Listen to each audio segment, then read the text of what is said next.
Good evening, everyone. We're ready to begin tonight's City of Gardena regular City Council meeting for September the 11th, 2018. Madam City Clerk, will you call the roll, please? Madam Mayor, all members of the council are present. Okay, thank you. Mr. City Attorney, do we have anything to report from closed session? No reportable action was taken. Okay, thank you. At this time, we're going to begin with the Pledge of Allegiance. Tonight, the pledge will be led by two students, Ethan Rode and Isaac Ramirez. Immediately following that, if you can continue standing, we'll have invocation, which will be led by the Reverend Rick Fasulo, who is the pastor of New Hope Fellowship.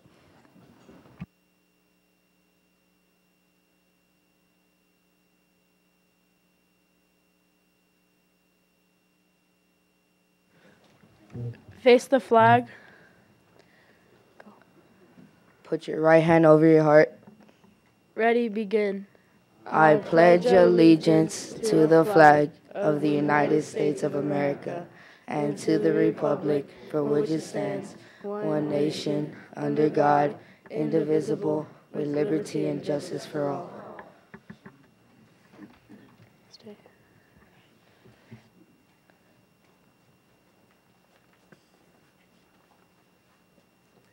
Please bow your heads as we pray. Father in heaven, we come acknowledging you as the sovereign, almighty God. We ask for your wisdom tonight, for wisdom for our leaders as they make decisions conducted here tonight about our city business. But also as today is 9/11, Heavenly Father, we come asking for your presence of comfort to manifest amongst us as we remember those who lost their lives in New York and Washington, D.C., Pennsylvania, and Benghazi. We're mindful of the sacrifice of the public servants who demonstrated the greatest love of all by laying down their lives for friends and people they didn't know. We recall the firefighters who rushed upstairs while people were racing out. We remember, Lord, the selfish act of service as we recall the police officers who stood there to protect and defend people and perform their duties until the towers actually crashed down upon them. And we say together, we remember their selfless acts of sacrifice for the safety of others.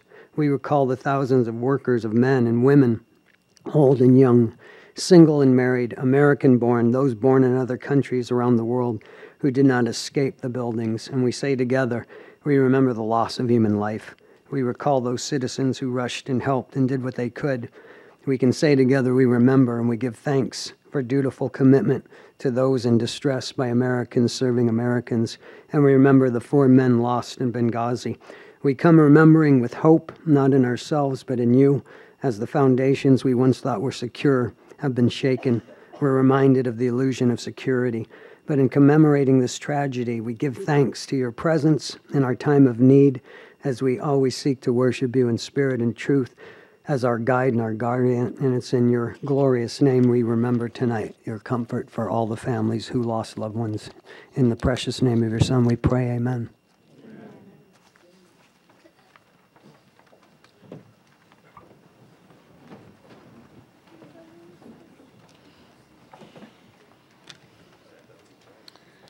If I could have our two pledgers please come back to the front. So tonight's Pledge of Allegiance was led by Ethan Rode, who is 12 years old, and Isaac Ramirez, who is also 12. Both are members of the Gardena Reds baseball team at Freeman Park, which is sponsored by the City of Gardena Recreation Division. Ethan is a 7th grader at Cashmere Middle School. Isaac is in the 8th grade at Environmental Charter Middle School. Their baseball team won the AAA championship this summer. The team is coached by Mr. Jonathan Zuniga. So first off, let's go with Isaac, because you're an 8th grader. And is there anything you'd like to say tonight? Well, I had a question for you today. Okay. Did you see yourself becoming a mayor as a child? No, actually I didn't. I thought I was going to be an attorney. Okay, thank you for the question. Can you tell us who brought you tonight? My parents brought me today to... Okay. Where are they at? Raise your hand or stand up. Everyone give them a round of applause for coming out. And Ethan, can you tell us who brought you here tonight, or if there's anything you would like to say as well? My parents and my sister came along too tonight. Okay. Where are they at? Right there. Okay, everyone give them a round of applause as well. And is there anything you'd like to say? I was just wondering where you were 17 years ago today. 17 years ago. Remember that far back? Yes, I can. Today. 17 years ago,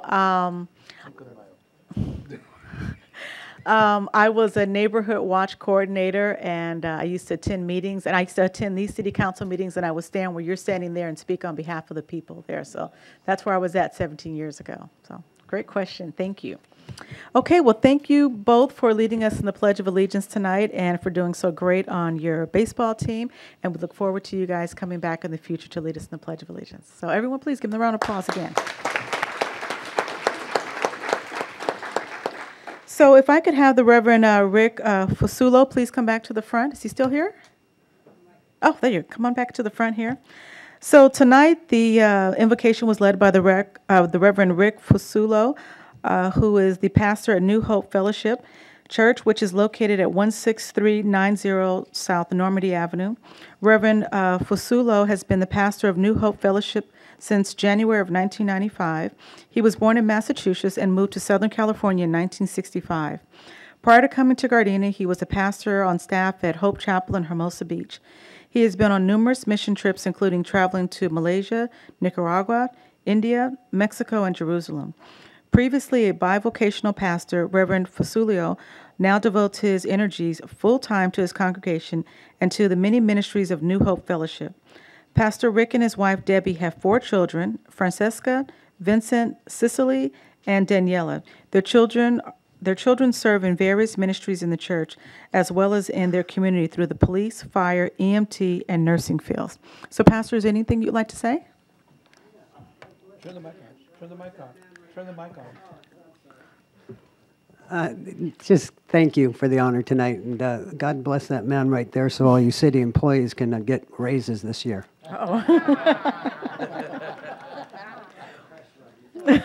Well, thank you. We really appreciate you leading us in the invocation tonight. So next we have our new custom now where we recognize a veteran here in the city of Gardena. And tonight we will be recognizing our military veteran, Mr. Stephen Fesick. And tonight, before we do that, the person who chose him was Mayor Pro Tem Tanaka. If there's anything you'd like to say before I read his bio? Thank you, Madam Mayor. I've known Steve through the Elks for many, many years. A great patriot, a wonderful serving man, and a dedicated citizen of the city of Gardena. He and his wife, Nellie, just absolutely great people. Steve, I believe, is 96. You'd never know it by looking at him. And believe it or not, they've been happily married for 75 years. So it's really my pleasure and honor tonight. Thank you, Madam Mayor. So as Mayor Pro Tem is coming down there to present the medal, I'm going to read his bio here. And his military service reads as follows. Mr. Stephen Fesick completed his military service in the United States Army from the late 1942 to the springtime of 1944, and was honorably discharged with the rank of aviation cadet. It was while he was training to be a pilot stationed in Connecticut that the plane he was in crashed. That happened on June 22nd, 1943. Stephen was severely injured and spent 9 months in a naval hospital recovering before he was dishonorably discharged. Mr. Fesick's service was during World War II, and although he was injured, he's very proud of his time that he served this great country. And also of note, it was mentioned earlier that Mr. Fesick is 96 years old. He and his wife, Angela Patricia Gill Fesick, are longtime residents of Gardena, and the Fesicks have been married for 75 years.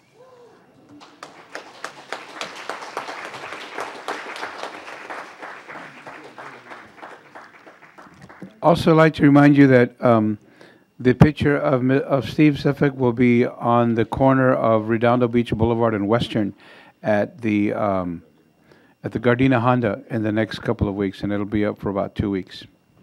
And Mr. Fesick, if you would like to say anything, Mr. Fesick, Would you like to say anything here at the microphone here?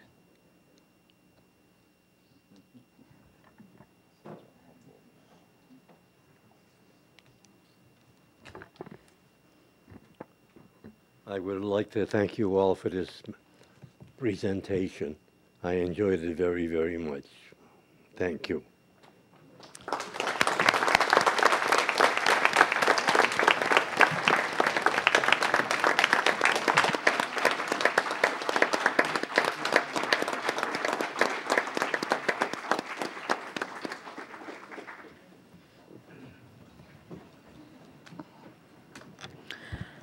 Okay, so now we have a presentation, an introduction and a presentation tonight from Los Angeles Unified School District.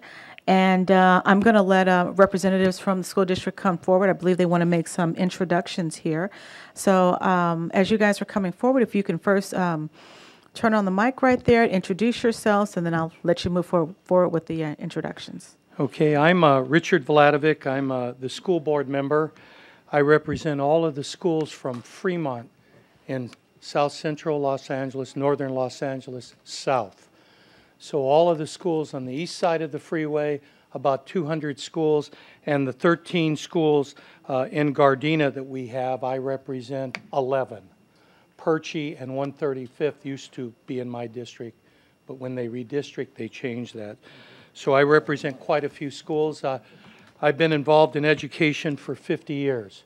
I started as a teacher in LA and later on worked my way up to principal at 4 schools and became a superintendent. I was the local superintendent in this area, probably don't know, for about 4 years, and then I left the district and became superintendent of West Covina and came back as the board member. So I've been involved for a lot of years in education and seen things go. I've seen great things happen in the city of Gardena. We have the dual language program. The Dinker is blossoming. We even have dual language now at Perry. We have a Korean class, small but mighty and growing. And we're starting to change the way the district came. But what I wanted to do was come tonight to introduce the changes that we've had in the district. We've selected a new superintendent, and he in turn has brought back a former superintendent and made them the new local superintendent for all the schools in Gardena. And as you'll get to find out, all of you probably know him. He grew up in the city of Gardena, but we'll introduce him in a minute. The gentleman to my left is the new superintendent. His name is Austin Butner. I've known him for many years as a private citizen. Used to go to breakfast and talk about solving the world's problems. And later on, lo and behold, he became our superintendent.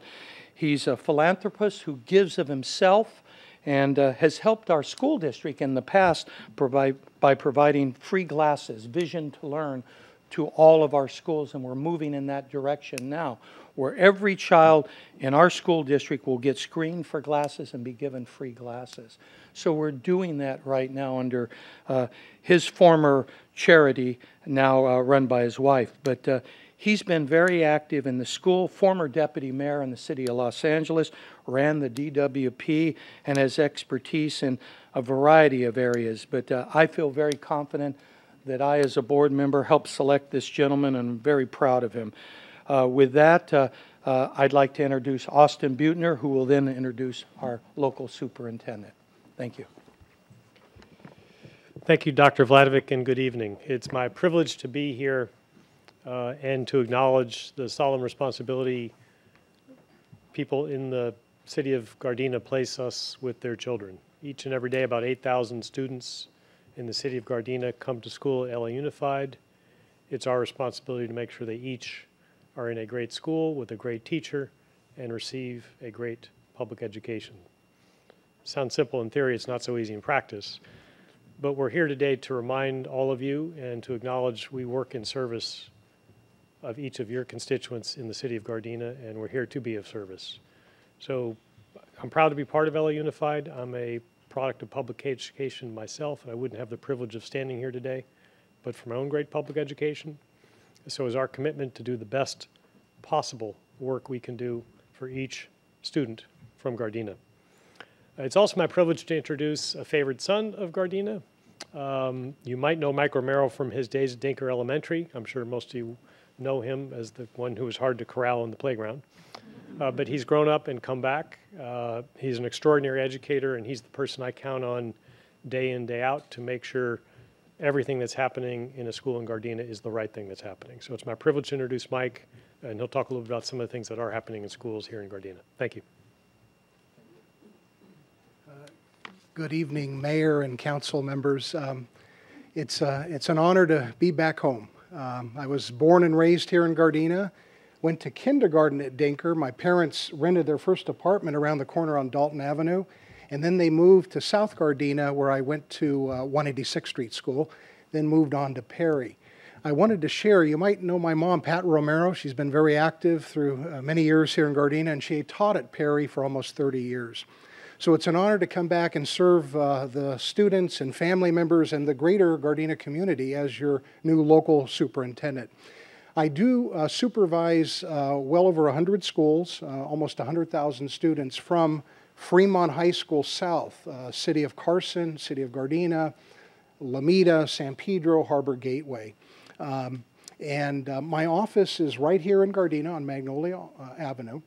And so I want to share myself and my team. We're available to you and the community 24/7. That means if there is an essay contest that the City of Gardena is sponsoring, you know who to contact. We want to make sure we have a lot of kids participating, whether that's a chess tournament, whether that's the Martin Luther King Day Parade, Cinco de Mayo Parade.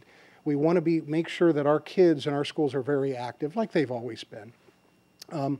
As our superintendent said, our #1 responsibility, though, is to ensure that all of the kids in Gardena receive a quality education in a very safe and nurturing environment and well-maintained campuses. And I'm here to pledge we're going to work like the Dickens to ensure that happens, and there continues to be good growth. So again, it's an honor to be back serving, and please don't hesitate to call, and if you need anything at all. Thank you.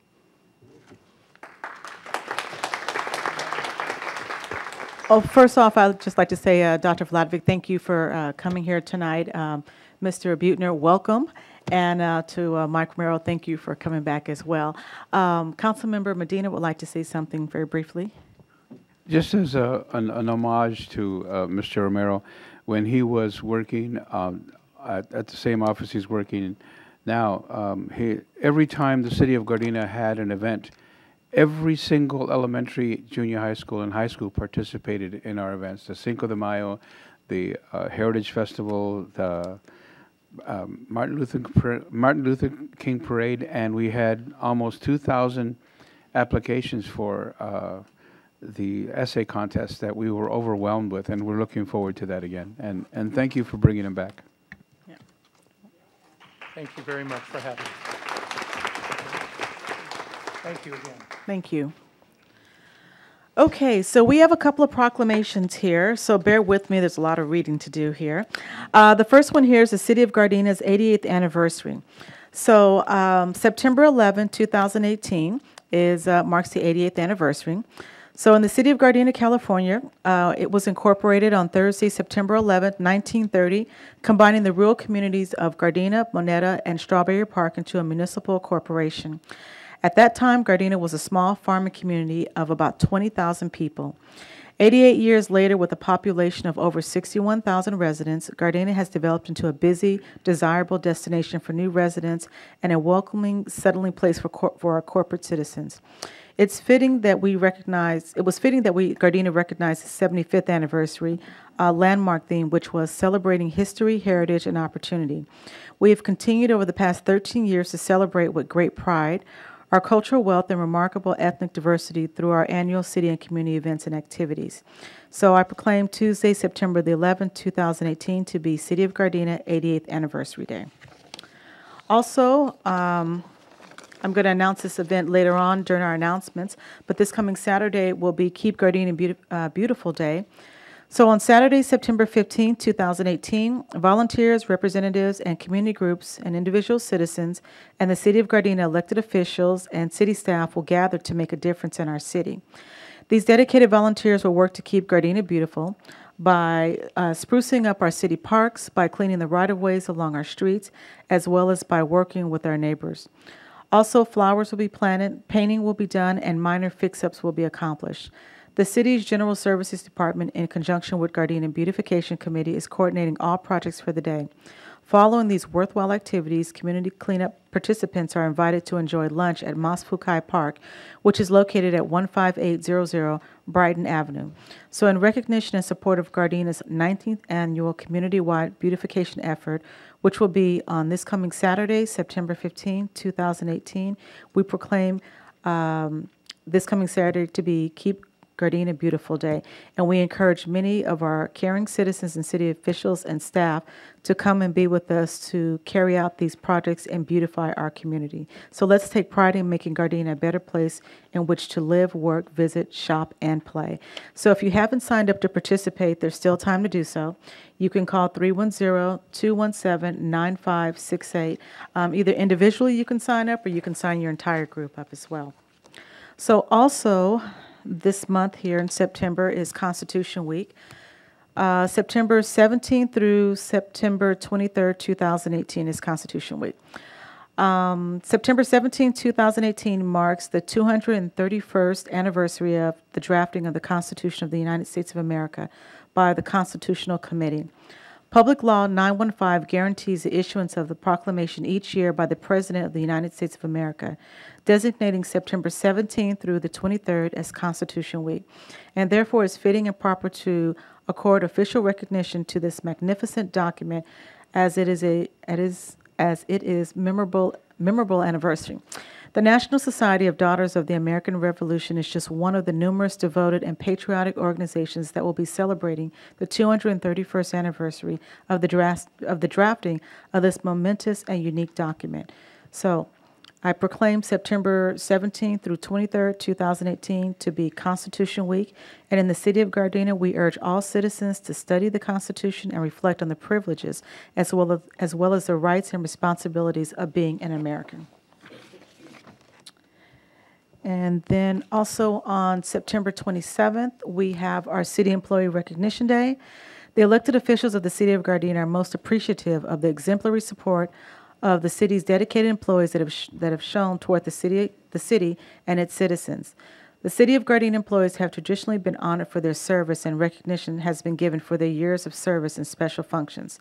So in an effort to continue the City Council's long tradition of employee appreciation and recognition, a special time of City Employee Recognition is planned on Thursday, September 27, 2018, which will include a luncheon to show appreciation to all City employees, as well as special emphasis to those receiving recognition for their years of service. So we proclaim Thursday, September 27th, 2018 to be City Employee Recognition Day, to bring awareness of the employees of the City of Gardena who complete their daily tasks in a commendable manner, and to show appreciation and gratitude for their ongoing dedication. And then the last proclamation here is for our annual Heritage Day, which will be on October 6, 2018. Since 1994, the City of Gardena has hosted an annual multicultural gathering to celebrate and recognize Gardena's community-wide conviction that understands and accepts the many diverse ethnic heritages, enrich all people of our city.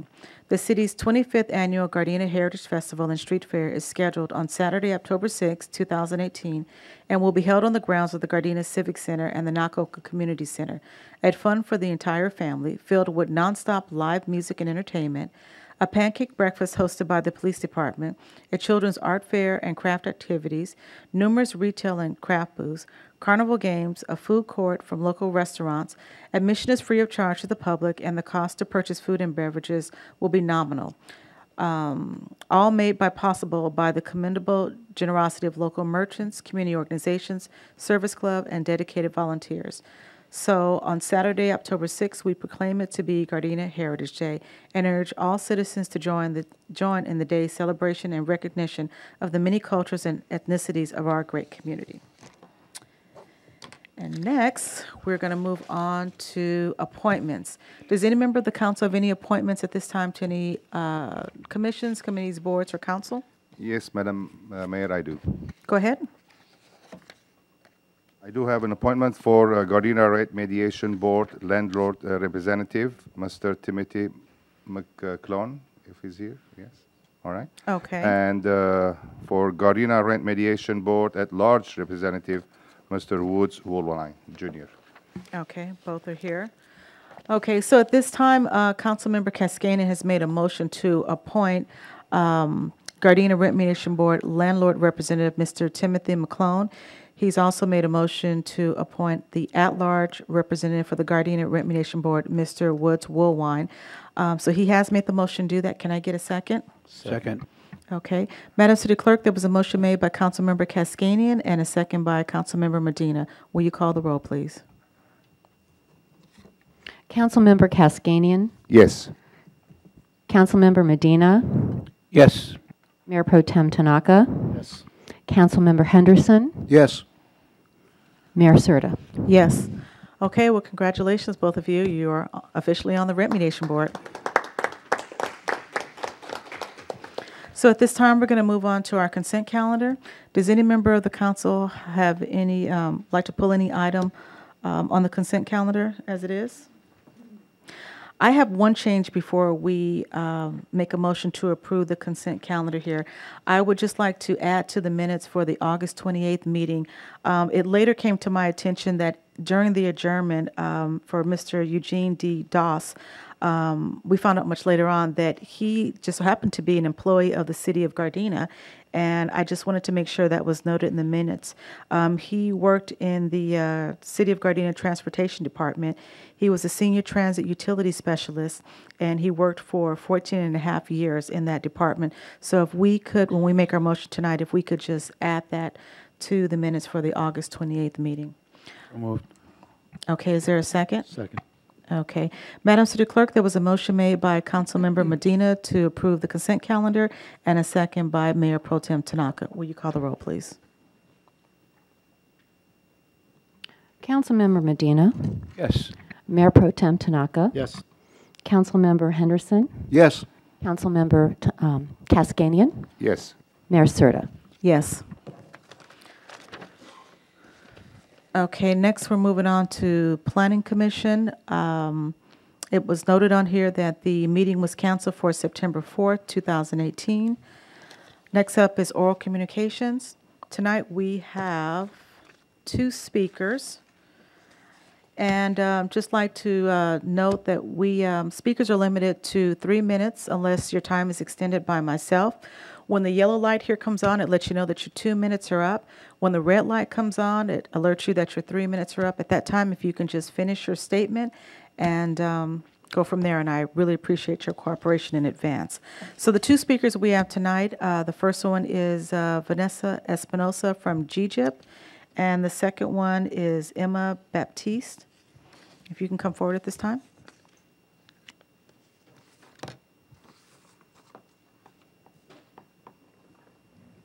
Good evening, everyone. My name is Vanessa Espinosa, and I am the lead case manager for the Gardena Juvenile Justice and Intervention Program.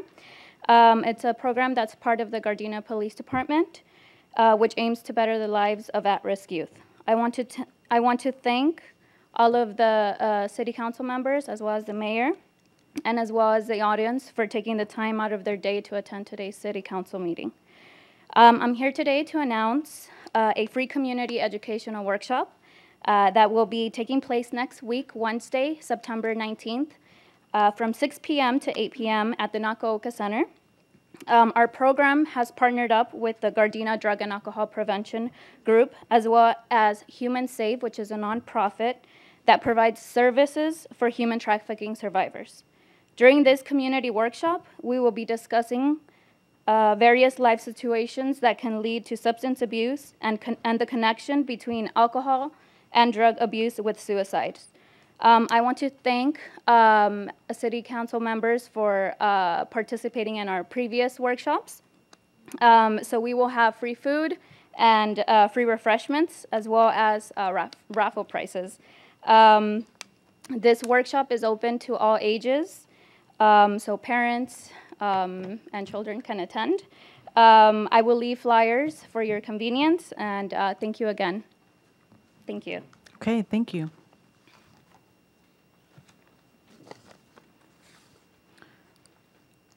Good evening. I'm Emma Batiste, and I'm at 16903 South Vermont Avenue.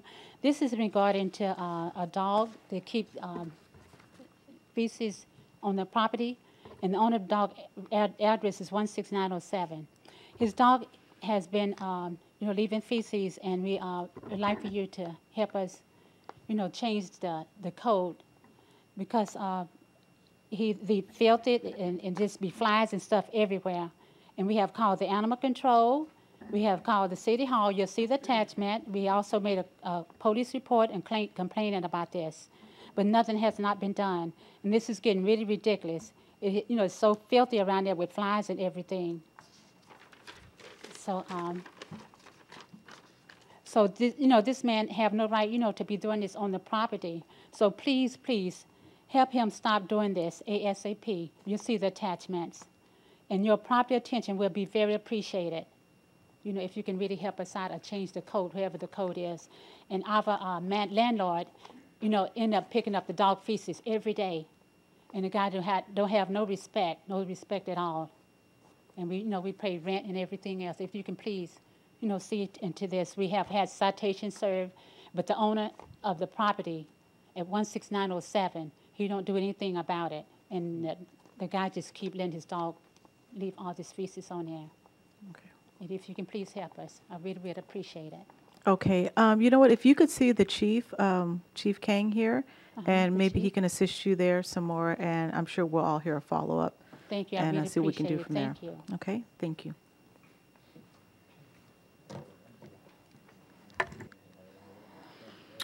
Okay, next we're going to move on to our departmental items. First item up is item number 8B1. Mr. City Manager. Mayor Serta, members of the City Council, agenda number 8B1 is resolution number 6341, which is approving the summary vacation of an easement for a storm drain and structures and incidental purposes pursuant to the summary vacation procedures of the Streets and Highways Code 8330. On January 27th, 1959, an easement for a storm drain and all its incidental structures was recorded as an instrument number 4391 in book D346, page 140 of the official records of the County of Los Angeles. This easement was initially recorded by the County of Los Angeles before the City of Gardena annexed the property. For the council and the community's consideration, the easement is located just south of Rosecrans between Van Ness Avenue and Watkins Avenue. So it is that vacant piece of land that is behind the shopping center there.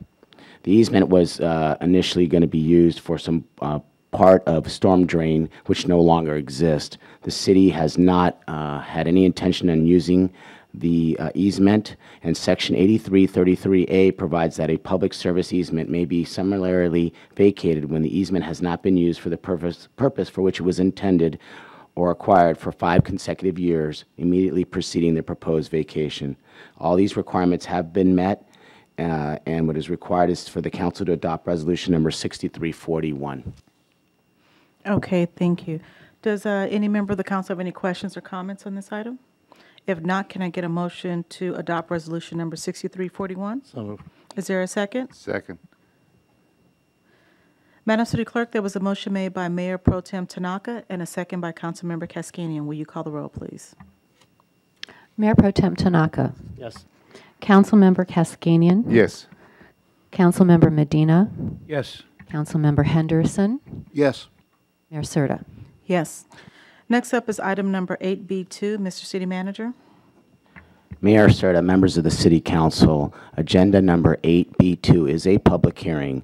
It's a call for review by Councilmember Cascanian of the Commission action on the approval of conditional use permit 12-16, which is a site plan review number 6-18 and management plan for the construction of a 29,965 square foot, 63-unit single-room occupancy housing development in the industrial or M1 zone. The APN number is 6106-027-028.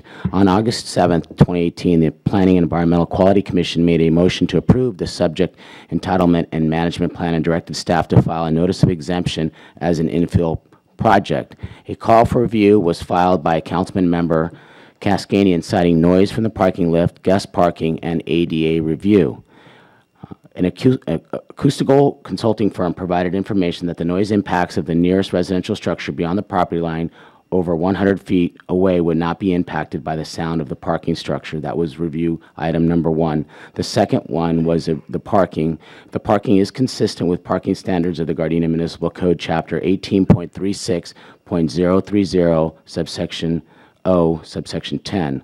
And lastly, the item of ADA requirements are preliminary reviewed at the entitlement stage, and any conflicts are noted at such stage. To date, no conflicts were noted. In addition, I do have a presentation for the City Council and the community.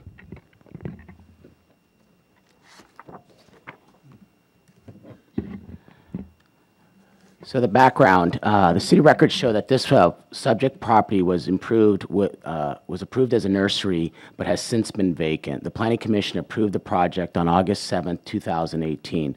On August 14, 2018, Councilman Cascanian called for review, citing the items I previously discussed. To give perspective on where this property is located, there's up on the screens a vicinity map. The adjacent property has a number of different uses. There's a commercial use to the north. There's a commercial use to the south.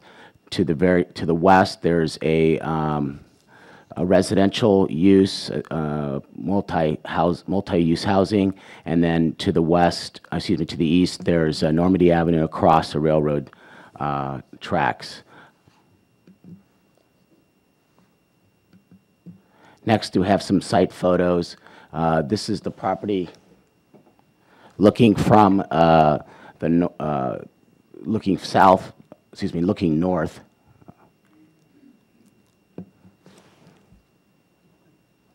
This is the property as you look from the west to the east. It's hard to see because I can't see the projector. And then finally, that's looking north again from the intersection. A brief project description. The development is a 63-unit SRO community consisting of one-story and 1 2-story buildings, an automated parking structure. Each unit is 350 square feet and includes a full bathroom, kitchen, and washer-dryer combo, sort of a European style. The ground floor units include a private patio. There are 2 common space areas, a fitness room, bike storage room, 1 parking space for each unit, and 2 spaces for the manager's unit.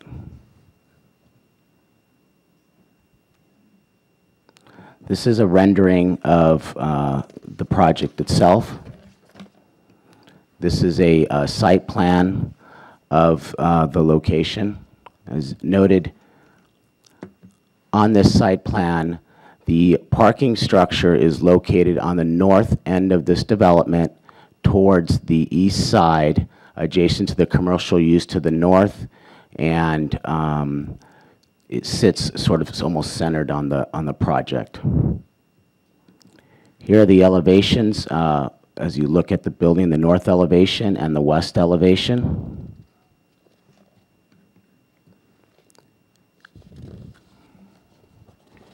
This is the south elevation and the east elevation. I just want to point out, I think I made a mistake in terms of the structure. It is a 2-story and a 3-story structure, not as a 1-story. It was an error in that slide. Next, taking a look at the conditional use permit and the site plan review analysis. What we're looking at here is what's required by the code and what was proposed by the development. So if we look at the minimum setback, the requirement for the code is 10 feet and the proposal is 12 feet. The side or interior requirements are 0, but they're proposing 5. The side or street is 10 feet and it's proposed at 10. The dwelling unit size, the minimum is 350 square feet, and that is what they're proposing. The required 1 space per unit. They have 60, which is a 2 spaces. They are proposing 64, and the manager's unit is required to have 2, and they are proposing 2. The floor area ratio, the requirement is 1. It's reduced in this proposal to 0.68. The maximum height of the parking structure or any other item is 65 feet. The maximum height for this is 50 feet. There's a separate closet / SRO is 1 per 1 unit. There is 1 per 1 unit. The laundry facilities only require 6 washers and dryers. What they're proposing is a washer and dryer unit for each unit. The rental agreements are 1 month or longer. They're proposing 1 month or longer. The maximum tenants is 2 persons per unit. That's what the proposal is as well. The toilet and bathing facilities is 1 per unit, and they have 1 per unit. The common areas that's required under the code is 630 square feet, and what is being proposed is 1,457 square feet.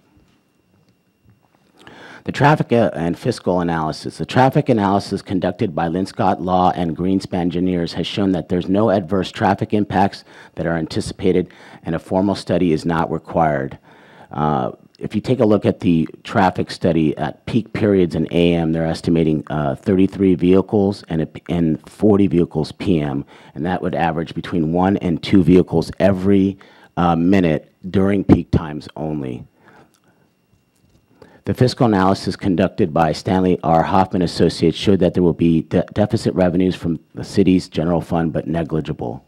The applicant is also required to pay $1,000 per unit as a development impact fee. The call for review talked about noise. The proposed residential buildings will surround the parking structure to the east, south, and west, and block wall will be installed to the north. Vicinity, I hope I said that right, Associates conducted a noise study on a similar parking structure and concluded that the sound attenuates by 6 decibels every time the distance doubles. So the nearest structure is over 100 feet away. It's actually, I believe, 122 feet away. Noise impacts are not anticipated, and there's a considerable buffer in between the parking structure and the adjacent residential neighborhood units. Additionally, the off-street parking, per the municipal code, the project is required to have 64 parking spaces, and the applicant is proposing 66 parking spaces. Per Chapter 18.36030 of the municipal code, the project is not required to have any guest parking. ADA, the applicant is proposing 2 ADA parking spaces. Review for the ADA compliance is conducted till building and safety plan check is being conducted. So in other words, they have to meet the building codes for ADA compliance like any other structure. For CECA Compliance, the project is categorically exempt from the provisions of the California Environmental Quality Act, or CEQA, pursuant to guideline section 15332 as an infill development project. The proposed project is not categorized under California Environmental Quality Act guidelines section 15300.2 exceptions. The property management plan. The property management plan shall be approved by the City Council. The management plan must address the management of the operation of the facility, rental procedures, safety, and the security of the residents, and building maintenance. A 24-hour resident manager shall be provided for any of the single-room occupancies with 10 or more units. In terms of the public noticing, the public hearing notices were advertised in the Gardena Valley News and mailed to owners and occupants with a 300-foot radius of the project site on August 23, 2018. 300-foot radius is what is required by law. The staff recommends opening the public hearing, receiving testimony from the public, and then adopting resolution number 6342, upholding the Planning Commission's decision to approve the conditional use permit 12-16, site plan review 6-18, subject to the attached conditions of approval, and the property management plan that needs to be approved by the City Council. We also required that you direct staff to file a notice of exemption as an infill development. For the City Council's consideration, the applicant is here and is available to answer questions. This concludes my presentation, Mayor. Okay, thank you. So this is a public hearing. We are going to open the hearing at this time. And before we start taking council questions or remarks, I'm going to open it up to the to some of the speakers here tonight. I believe we have 10 speakers, and I just want to remind you guys as well that you have a maximum of 3 minutes to speak. Madam City Clerk, we will have the timer on here. Again, I'll remind you, when the yellow light comes on, that lets you know that your 2 minutes are up. When the red light comes on, your 3 minutes are up.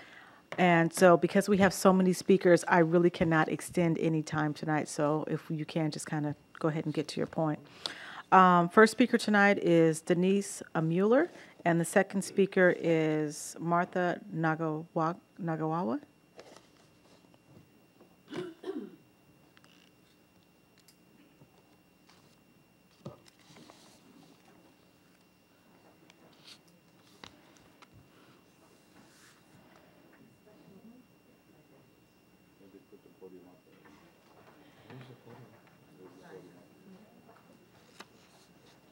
I turned it on.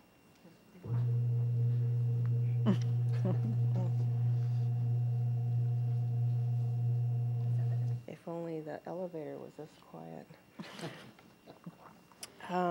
Honorable Mayor and council members, my name's Denise Miller. I live at 1415 West 172nd Street, which apparently is farther away than 300 feet from this development, because the last meeting we attended was the first we pretty much heard about this. And anyway, let me continue. I grew up in Gardena. I went to all Gardena Elementary, Perry, Gardena High School, and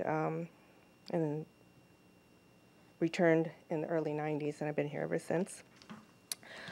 My husband and I are very concerned because the proposed development will be so densely populated that the increase in the number of cars in the neighborhood will cause horrendous backups, despite what your survey says, both entering and exiting the neighborhood. The parking structure that allows for 1 parking space per unit is a joke.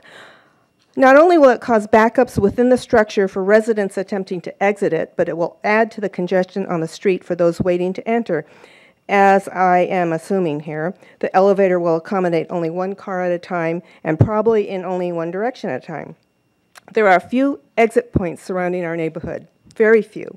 On Normandy, between Artesia and 166, there's only 1 exit from the neighborhood, and that is at 169th Street, where there's no signal and only a stop sign for eastbound vehicles on 169th. On Artesia, there are only 2, the excruciating long light at Dalton and at Denker, with only a stop sign. On Western, there are also only 2, the signal at Casino Liquor and a small one at 168th. It is very difficult to exit onto any of these 3 major streets, especially when turning left. There are already increased numbers of vehicles traveling through our neighborhood at unsafe speeds. Many are rushing to make the light at Dalton and Artesia, as it is widely known that its timing is skewed in the favor of the east-west bound Artesia travelers. As many have already stated, oops, I'm the first speaker, but as I'm sure they'll speak after me. As many have already stated, there is concern for the noise that a car elevator may produce. Aside from the neighborhood residents, won't this noise impact the actual residents of this complex? There is a real concern for the safety of our neighbors, both on the streets and in our homes. Will this increased density increase the crime rate? And how will it affect our property values? Look at the lack of upkeep and trash around the low-income housing built adjacent to Gardena High School. What is to prevent that from happening here? I know a lot of what you put up on the board with the review and stuff, maybe there should be another company that does this review. It just doesn't seem like what we've seen matches what you're reporting on. Thank you. Okay, next is Martha Nagawawa. Thank you. Nakagawa. I'm sorry. That's okay. Mayor, City Council people. I'm also talking on behalf of some of my neighbors because they are elderly and they have mobility issues and hard of hearing. But I wanted to share some of the things that they would like to see on that former Marumia site. A park, a community center for youths, a mom and pop business, not a chain store, or affordable senior housing, But otherwise, we would like to see this development scaled down to 10 units. We are aware that there's a homeless problem, but I also wanted to make you aware that there is a huge eviction crisis. For 2015, the most recent year that the statistics are available, Los Angeles County landlords were evicting more than 51,000 people. That contributes to the homeless population. And this is because the cost of rent has increased and wages have been relatively stable. My own coworker had to move out last month because he got a new landlord, and the new landlord doubled his rent. So he works full-time, his wife works full-time, but they have to support 3 children. So he was living in this Gardena apartment for 14 years, and he had to move out. He went to the Harbor Strip. So the LA County Board of Supervisors, they are becoming aware of this problem with the eviction issue contributing to the homeless problem. So today, they debated on whether or not to put a temporary rent cap, and it passed 4-1. So they are becoming aware that just building structures is not the quick fix to the homeless problem, because it's becoming common for people with full-time jobs to be living out of their car. So there is a church in Los Angeles that opens their parking lot at night so that people who are working full-time but are living out of their cars can park in this parking lot at night as a safe haven so they don't get harassed and they can sleep. Another victim of mass eviction have been senior citizens, because when their rent goes up, they can't afford it, so they get kicked out. Los Angeles County saw a 22% increase of people who are homeless who are over the age of 62. So if you consider all of this, building more housing isn't going to fix the problem. We need to have programs to prevent people, full-time wage earners, from being evicted in the first place. And also, I ask that the city council and mayor that you talk to us and ask us what we as residents would like. Thank you. Okay, thank you. Next is Patricia Fagawakwa. Okay. And then after that is going to be Rose Sato.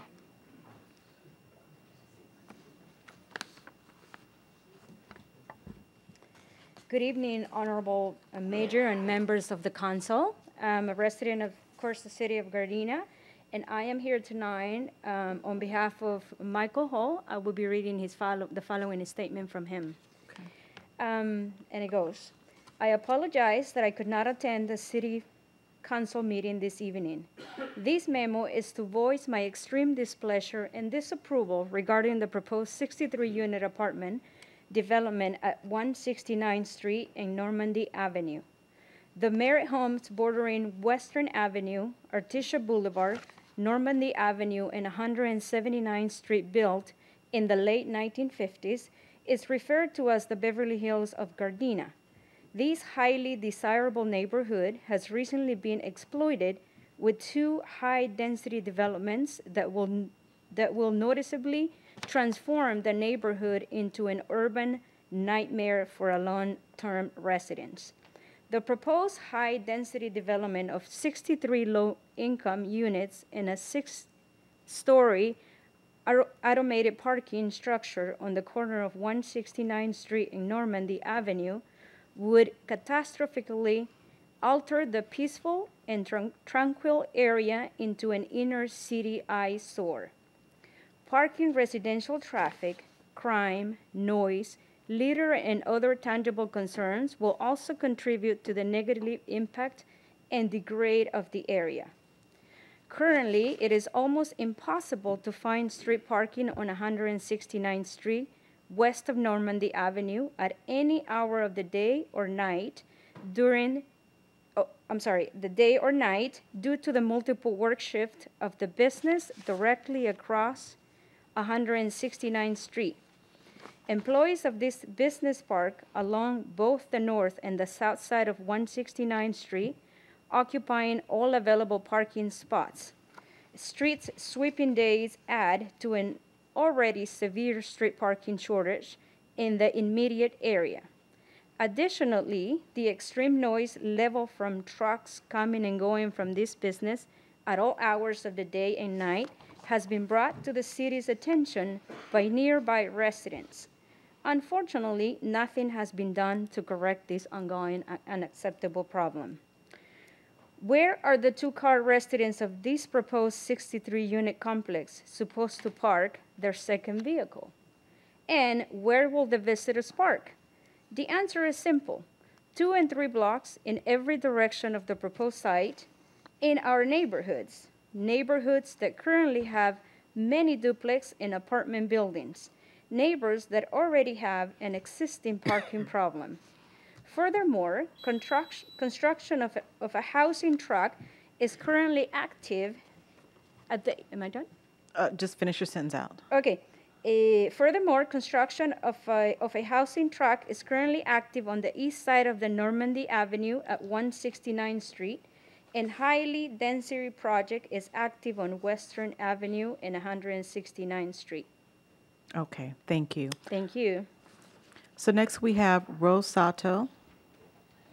And I have 2 forms for you. I believe first you're going to be speaking on behalf of yourself, and then afterwards you'll be speaking on behalf of Masako. Okay. Honorable Mayor and members of the council, my name is Rose Sato. I live at 1436 West 171st Street, and I'm going to read the statement for my neighbor Masako Akiyama. There are several concerns I would like to have clarification on and would like to have them addressed. Did anyone visit a city lift structure to see it in operation? Is it feasible to have such a structure in a residential neighborhood? What was the noise level, and did it have a special driveway to accommodate cars waiting to park, or did they wait on the streets? When cars exit the structure, will they be allowed to make right and left turns onto a busy street? There is no room for 2 cars waiting to turn right or left going east on 169th to Normandy, so they will be waiting in queue. How noisy is the backup generator? Normandy and Western Avenue are already congested when Perry and Gardena High Schools are in session, with an additional 200 to 260 cars generated by 130 new units in this neighborhood. Was there an environmental study done to address the pollution that will be created with cars idling, waiting for traffic to move? Is the pollution at an acceptable level for a residential neighborhood with many children? Is this part of a government requirement to address the low-income and homeless population? If Gardena residents don't meet the criteria, will other qualified people be brought in from other cities? This neighborhood will be so densely populated. Can an alternate site be possible to meet the government requirements? Thank you, Masako Akiyama. Okay. And this statement is from myself. I'm here to voice my strong opposition to this proposal as I live near the proposed site. I understand the developer notified a relatively small number of residents, many of whom are renters, about this proposed development. Why is the notification radius so small when the project will impact so many? The traffic will be horrendous, with an additional 100+ cars traveling through and around our neighborhoods. There's been a significant increase in traffic on Artesia and Western. This has caused increased neighborhood traffic as commuters avoid the major streets to get to their destinations. Adding to neighborhood traffic is a very popular and heavily used app called Waze, which redirects commuters into our neighborhoods to avoid the heavily congested major streets. The parking situation for 2-car residents will heavily spill over into the surrounding neighborhoods. Have you witnessed the traffic and congestion on Normandy each weekday afternoon when school lets out for Perry and Gardena High School? It's just incredible the amount of cars and people on the streets. The potential for accidents is very high. The proposed development will negatively impact potential buyers of the homes in our neighborhood and potential renters of the multitude of multifamily units in our area. This development will most certainly drive our property values down. On what basis did the Planning Commission have no objections to this development? I understand this proposal was brought forward by one councilperson. Then the council either receive and file or call for review. Was the outcome to receive and file? If so, why in the world did no one have any concerns? It would be incredibly helpful if we understood the reasoning behind the decision and any positive aspects of this development. We, the taxpayer and voters, respectfully ask that this vote be delayed until all of our concerns can be heard and discussed and all the studies regarding noise, traffic, and pollution are completed. And I realize that you just mentioned that it was. Is email the best way to communicate? I ask because numerous emails I sent to the council have not been responded to except by one council person, and I thank you very much for that. We look forward to a meaningful dialogue with the council, and I thank you very much for your consideration. Okay. Next is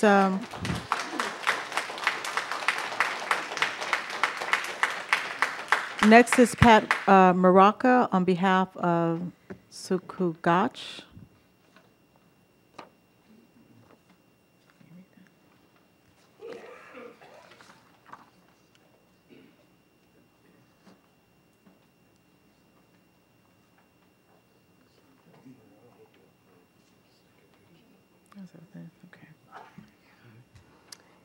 Good evening, Honorable Mayor and members of the council.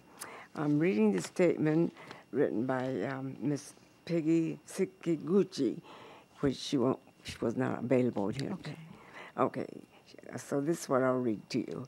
To the Gardena City Council, I'm a homeowner living across the street from the proposed apartment complex on Normandy and 169th Street. I strongly oppose the proposal of such a project, and here's my reason. Number one, we already endure the noise of heavy traffic on Normandy Avenue. Number two, construction of such a large apartment complex on Normandy and 169th would severely add to the traffic problem and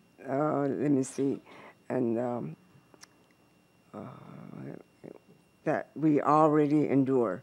Number three, not only the above problem, we already cope with the noise of the railroad traffic that runs along Normandy and Avenue northward. Number four, with all this traffic, air quality and pollution create a major health problem to other residents in the immediate area. For these reasons, I strongly oppose the planned apartment project.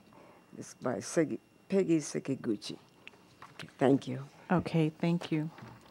Next we have Jeannie Nakano.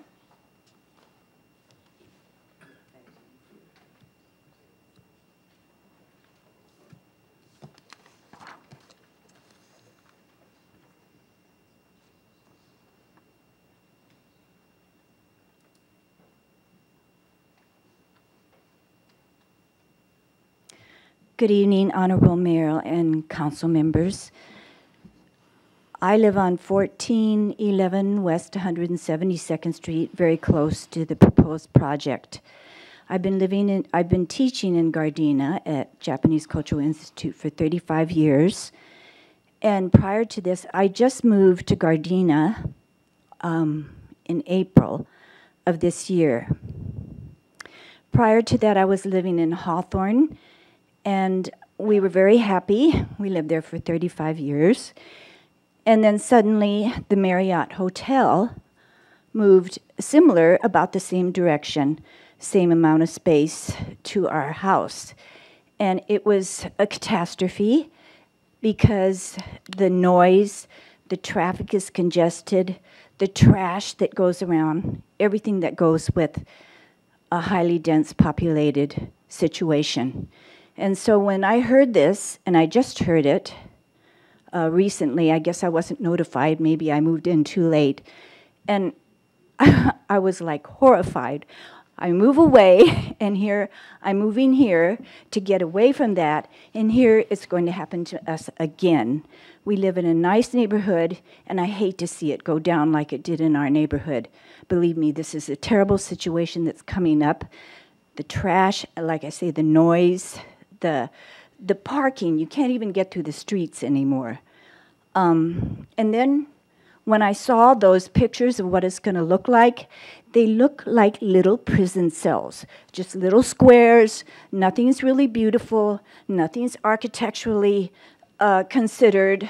It's not a good-looking beautification of Gardena. And Dan, you're on the beautification project. This is not beautifying it at all. It could at least look better. And then the fact that, why don't they, well, I said something about seniors. They don't have enough places to live. This is a growing population all over the world, especially in Japan and here in our United States. So why can't we provide a good senior housing for seniors that need it so badly? I think I've said my piece. Thank you. Okay, next is Hadike Obayashi. Otherwise known as Jeannie McConnell's husband.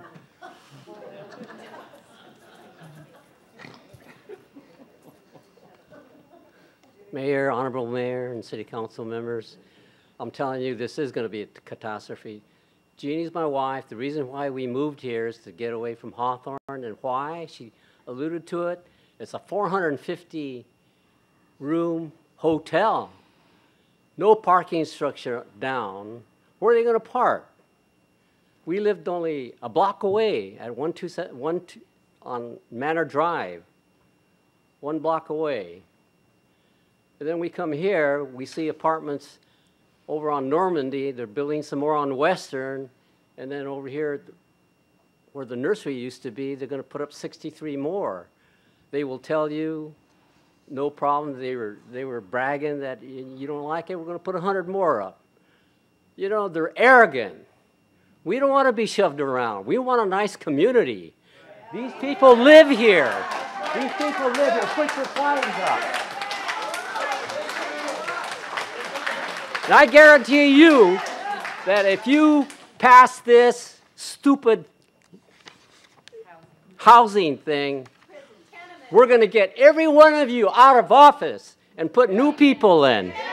We don't want to live in a prison like. We don't want to live in a place like this. And if you have to do it, then you should do it for seniors, because we're seniors. We can help seniors.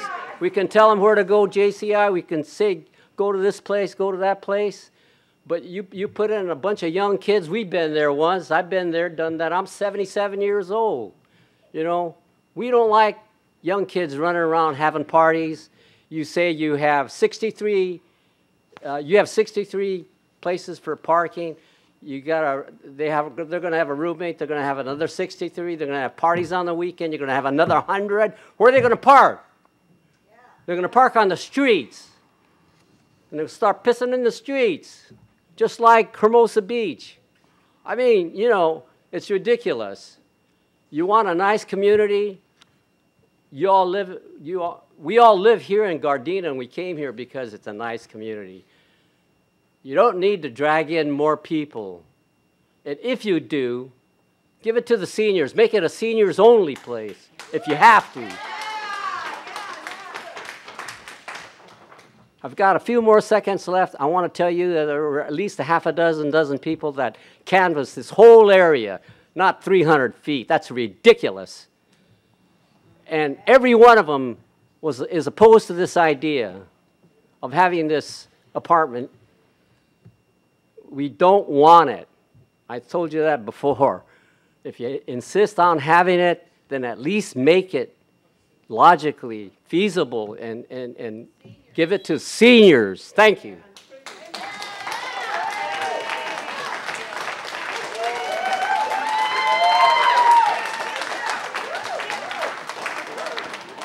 Okay, next speaker is Annie Roddy. And then after Annie Roddy is Shinjing C. Lee.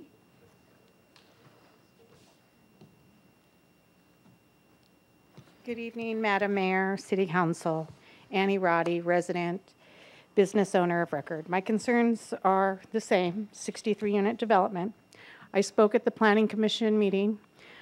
I spoke at the last council meeting, at which time I covered only the basic and the most important concernments at the time, that being traffic congestion and the use of the lift system. We're only allotted 3 minutes to speak. So tonight I want you to consider, in addition to all that, that there's a business by the name of Zentis, a Sweet Ovations plant located at 16911 Normandy Avenue. This plant has semi-trucks, perhaps 18 wheels, and it's 18, they're double parked, incidentally. And it takes 18 to 20 minutes before they can proceed through the gate. So they have to queue up. So we are breathing all that pollution and toxins already. And so my concernment is, by building this proposed project, is the impact that it will have into already heavily occupied streets with Zentis and Sam's Club and all their delivery trucks. So I strongly believe this is going to back up our streets for miles. Our infrastructure can't accommodate this project, not to mention the pollution that it will bring. So please go back. I urge you strongly tonight to go back to your drawing board and look at a better project for the people. No lift system, perhaps a smaller development, a senior development, because we are overcrowded. Take into consideration the Inglewood fault line should an earthquake arise. A future suggestion, and in closing, I think the city should have an owner residential advisory panel for upcoming projects that are wishing to come into the city.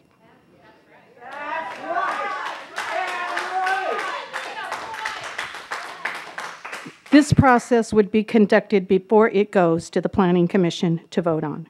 Our community wants a voice. Let's have a clear vision of what our city should look like. And I maintain opposed to this project. I thank you, and that's my time. Madam Mayor.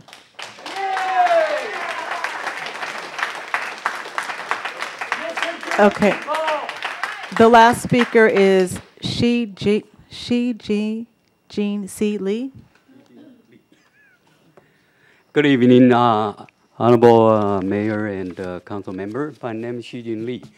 I'm here to against the construction of the 63-unit project. I own the apartment building just across the street from the subject lot. And they're all family residents, they all have children. And all the tenants, they voted against this project. On the other side, we notice that there are also in the construction of 20-some single-family residents there. I believe in the future they will also have a lot of children. And if you look at the street around this lot, this is all small and a narrow street. Like there are other people already mentioned, they even have a parking the problem there. Okay, so the construction of this 63 unit, definitely that will create a lot of the noise, not only noise and traffic problem, also the safety issue too, especially to all the children in the area. Okay, so we really strongly recommend the city not to disapprove this project, because honestly, I'm afraid in the future, the city probably going to receive a lot of complaint, and also the potential maybe a lawsuit because of all the mess around there. Thank you.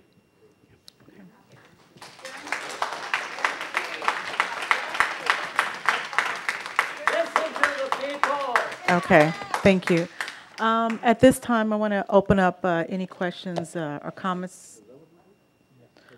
Okay, any questions or comments the council has, and the developer is here? Okay. Yes, Mayor. Let me let the council member ask questions first, and then at that time, if the applicant, the developer would like to come forward and answer some of the questions that have come up from the community as well as ourselves. So you want to start first? Sure. Okay, Councilmember Henderson? Thank you, Madam Mayor, and I'll go slow because I got a lot of questions in regards to the project. So, Mr. City Manager, in regards to the notification radius, is 300 feet by law. Is that our law or is that state law? That is state law. State law. And then in regards to our housing, affordable housing or our housing obligation, how are we with that housing? We're still behind, or? If you're talking about our regional housing numbers, yes, the city is not in compliance. Well, we're, like most cities, we haven't reached our regional housing numbers. What's our penalty? There's no prescribed penalty per se. This project's not counted towards reaching those goals. It's not a low income. It's project. not low income? No. Oh, okay. All right. That takes that one question off. And then the other piece of it, although the consultant said that there was no EIR required, in the future, if we wanted to institute another EIR, could we do that just to see what the say if there's a need for a traffic light, for instance? Could we then do that? Councilman Henderson, this was just a site plan review, so an EIR is far outside the scope of the project. And in regard, well, we'll ask the developer that, but I don't think I have any more questions, Madam Mayor, other than that. Okay. The rest are for the developer. Okay. Any other council members have any questions or comments? Okay, you know, why don't we just bring the applicant up at this time here?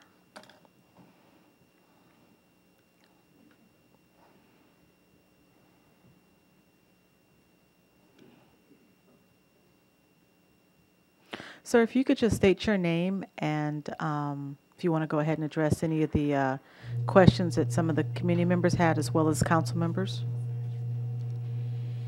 Good evening. My name is Mario Savidis, and Lee Johnson is my partner. Before I address any questions, I would like to make clear that this is not low-income housing, as some of the residents had. Excuse me, I wasn't interrupting you when you were talking, so I expect some respect. Okay. That you don't interrupt me. Sir, okay, if you could just direct to the council. And yeah, if what I'm saying is I never I'm going to ask interrupted them. the group. I Yes, if never you guys said could please anything. refrain from I while he's expect speaking. the same respect. Sir, and we will Okay. give you the same respect. Okay, So thank if you. everyone can please just So I let him just speak. wanted to make it clear that it's not a low-income housing. It's a market rate housing. We called it workforce housing because we expect people that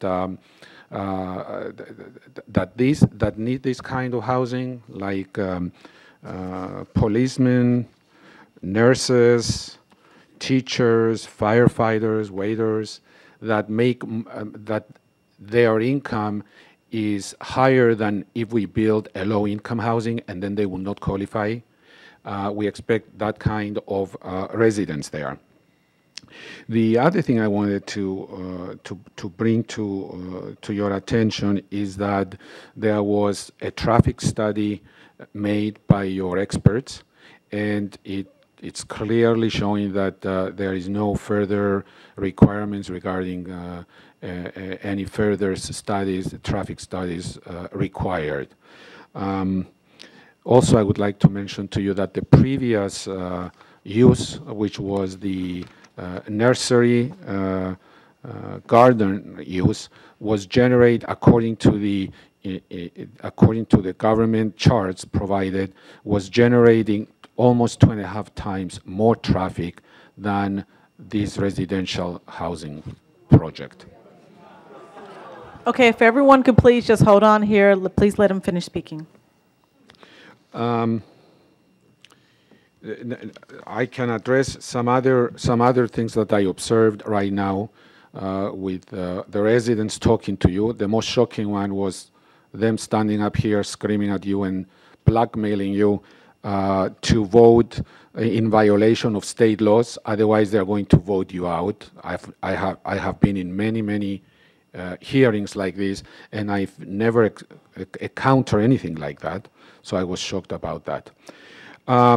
Several of your residents here are beyond the 300-foot radius. We don't control that because one of your residents here said, "Why did the developer send only to 300-foot radius?" We didn't. We follow the law, the state law, which is 300 feet, and we give it to the city, and the city sends it out. Several of the speakers here were half a mile or more than half a mile away from the property. They raise issues of noise. I have no idea what they were talking about. They also raise issues about parking on the streets, that the streets are completely, there's so many cars on the streets at all times. I was there this afternoon before I came here. This is an industrial zoning. It's not a residential zoning as many of the residents try to portray the location. The streets in front and around this property, other than Normandy, completely empty. And if you don't believe me, as soon as we are done, just go there and see what I'm talking about.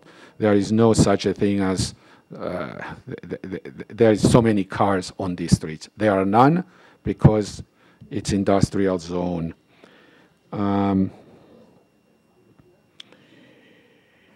Seniors, they address seniors. Seniors are always welcome. They are, in fact, I find seniors very reliable, very stable, and we love to have seniors at our facilities because they stay there longer than any other people, different ages. So it is open to seniors, and we welcome seniors, and we prefer seniors. A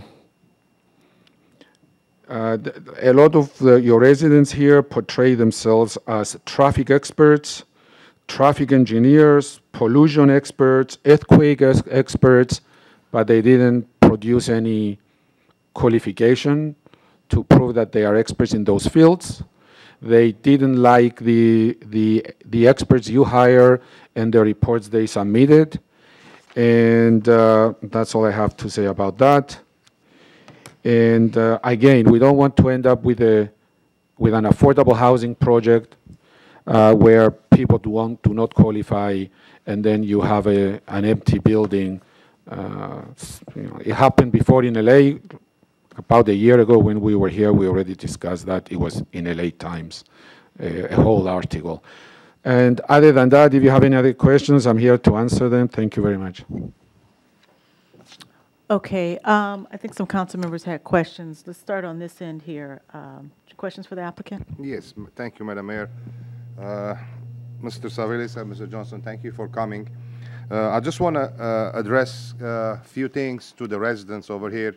I did recall this just to make sure, because I live in the immediate neighborhood too.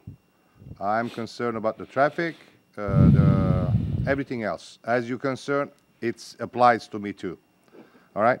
So I met with Mr. Johnson, and the questions that you guys ask or your concern at this time and today, I asked them the same question about the noise, about the traffic, about if they're going to make a right turn or left turn on Normandy, they're going to go down on 169th Place and go on Western. How is the noise going to be on the elevator if the power goes out, everything. He explained everything to me, and I asked him for him to come today and answer these questions for you guys in person because he wasn't here last time. So as far as, you know, the noise, let's start with the elevator or the parking garage, we're going to say, right? He explained it to me how it is. The noise, it will not travel, and it says a minimum noise decibel. It was 9 or 10 decibel in 100? 7. So that's nothing. It's very minimum. And I was concerned about if the power goes out, the generator is going to kick in. Is the generator is going to be loud? Is the neighborhood at 2 o'clock in the morning, they're going to hear the generator is kicking? And I asked all that question.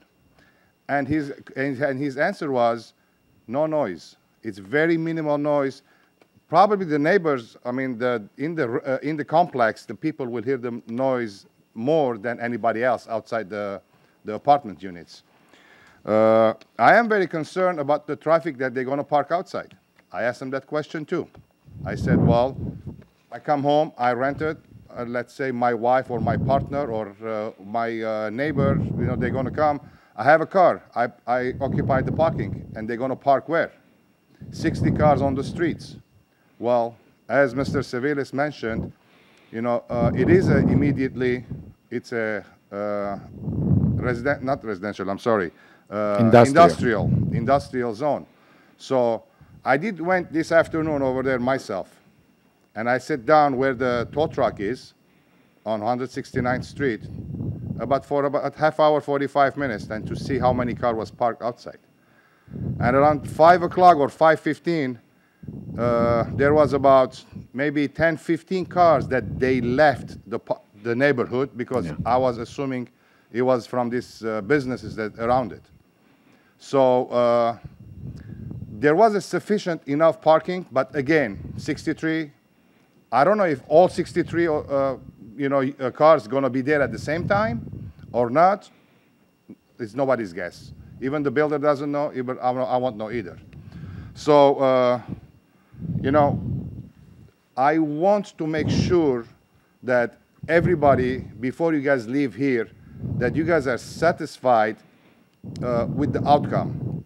You know, it's a great project. I was a little bit concerned about it too. You guys have a question to the builder? They are right here. Ask them. Ask them the question and see if you guys will have your answers.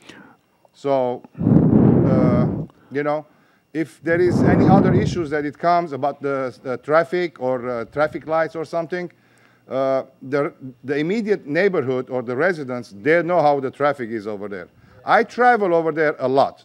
I live on 169 and LaSalle, and I go down on 169 and I go to Sam's Club, and I know how the traffic is over there. So I've been in the city for almost 30 years. I know how it is, the traffic and back and forth. So, you know, we do need to move on forward with everything. You know, we need the housing projects. It's going to happen. You know, the state imposed us that, you know, we're going to have certain amount of housing projects. So, you know, we got to find a solution how it's going to work out. So, and I asked them to downsize it. You know, it's not feasible to downsize it. He explained that to me too as well. Believe me, all your concern, hold on a second, it was addressed. All your concern. Art, hold on. If I could ask the crowd, please do not yell out. If you do, I will ask you to leave. Now, for those of you who've raised your hands, if you have not spoken, stand to the side, and I will let you come forward, but we're not going to have the back and forth yelling, okay? Go ahead, Councilmember. Thank you, Madam Mayor. So I did ask him that question too. So it wasn't feasible for him to do, you know, less than that. And it required all the minimum requirements by law, by code. He's okay to move on forward with this. But again, you know, we need to make sure that before you guys leave here, you guys, if you have any concern, ask them directly. Make sure it will satisfy your answers and your questions. So that's all I have to say, Madam Mayor. May I respond to you, sir? Go ahead. Yes, okay. First of all, I wanted to let you know that we downsized the project from 88 units to 63 units. So we already did that. And Madam Mayor, one more thing. Go ahead. I received multiple emails over here, there's a bunch of them, and one of them did blackmail me too. So that's what they asked me if you guys if you're not going to cooperate, you know, none of us will be happy for next elections. So just for records. Thank you. Also regarding the generator will only kick in I don't know, once a year when you have some kind of an electricity cutoff until they restore the electricity, and the generators are very low decimal sound. You cannot really hear them. It's once a year for a couple of hours until they restore the electricity. Regarding the parking spaces, your city has in place, the requirements, which is 1 parking per unit, in addition to 2 parking spaces for the manager's unit. From our experience, we own other similar units around LA, Pasadena, Santa Monica, Venice, Hawthorne, and our experience is that these small units, the actual requirements for parking is probably at best half per unit, and we have that experience, and we never have a problem with the parking.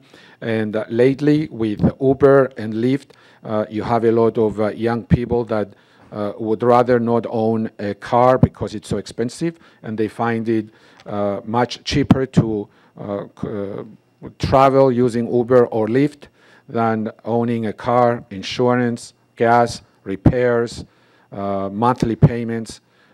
So these are things that we experience and we know about. So I hope I answered those questions you had. Okay, we're going to continue more with questions from the council first. And then those of you, as I mentioned, who have not spoken, if you stand on the side, I will let you come forward to speak. It's also my understanding that we have representatives from the Parking and Acoustics who are here as well. So if we have any questions for them as well. Do you have a question?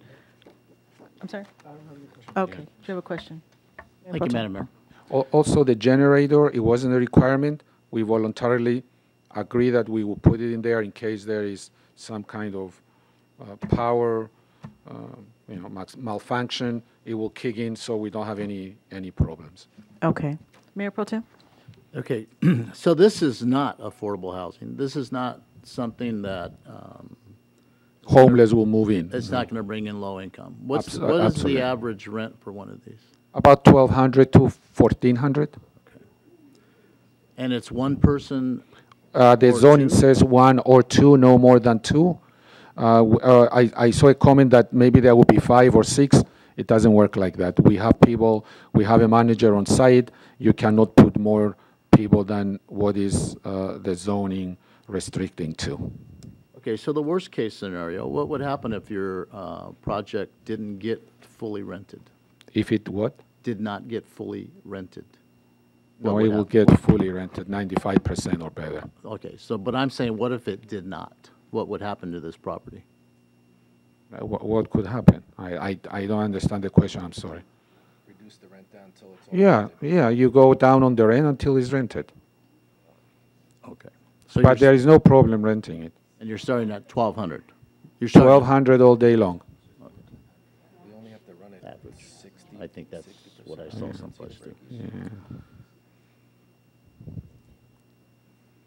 You have any more questions? No, I think I'm good with that. Do you have another question? Go ahead. Yeah, thank you, Madam Mayor. Mr. Johnson, do any of your other properties have the lift?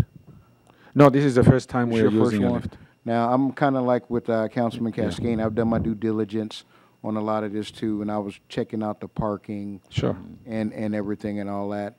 I didn't see that as the issue, but I did have concerns about the noise of the lift. Yeah, we do too. That's why we Right. we hire the appropriate people. We don't want the noise, because if there is noise, then the tenants will not be there. Right. But So- at 6 dB, which is not really loud, and talking to some of our colleagues that in cities that kind of have similar issues, especially downtown, Sacramento, all these places that are impacted pretty much, that have the lifts, and talking to them, they said it's not really loud. The only challenge is in a power situation. Yes. The generator could be an issue.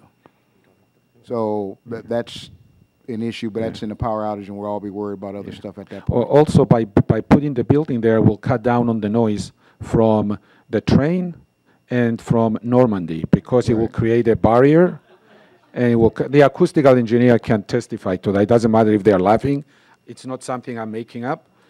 It's the acoustical engineer telling us if you have a barrier, then it cuts down the noise from Normandy and the train. And I heard some people today say, oh, there's so much traffic and noise from Normandy. So it will really benefit them because it will cut down the noise. Right. Now, the other question I have in regards to the target market to be rented to, at an average of $1,500 a month for 350 square feet. Yes. That's high for that. So if you don't get that to... No, we're projecting 1,200. 1,200? Okay, Yes. so to Mayor Pro Tem's question, in the event that you can't get somebody to come up with $1,200 for such a small space, then what would be your contingency plan? And Mr. City Manager, joint question. 1,900? Right. Do we have then the authority to say what type of housing we would like in that? We don't have that authority? Councilman Henderson, no, that's not something within the city's authority. I got But more questions. I can assure you, you don't have to worry about it. You can come and see my other projects anytime you want, and you will see what I'm talking about. We are getting $900 to $1,200 in Torrance for 150 square foot units. We are getting $1,100 for 220 square foot units in Pasadena. So there is no chance that we will not get 1,200 or 1,000, worst case scenario. All day long. Let me tell you, sir, if I had 10,000 of these units, I will rent them tomorrow. That's the kind of demand that there is right now in LA. 20,000. I will rent them tomorrow. That's the shortage we have in this city. So, Madam Mayor, I do have one question. Go ahead. So, Mr. City Manager, but this would not count towards our housing element, though, right? No, these are market rate. These are market. Oh, these are market. I forgot. Sorry, these are rate. market rate. You don't want to run into a problem where you have low-income housing, where the parking requirement is going to be cut to 1 every 2 units to start with, and then you are looking for tenants and you cannot find tenants because now you are limited to people that make only $35,000 a year or $40,000 a year, and you cannot find them, and then the units sit there empty. You don't want that.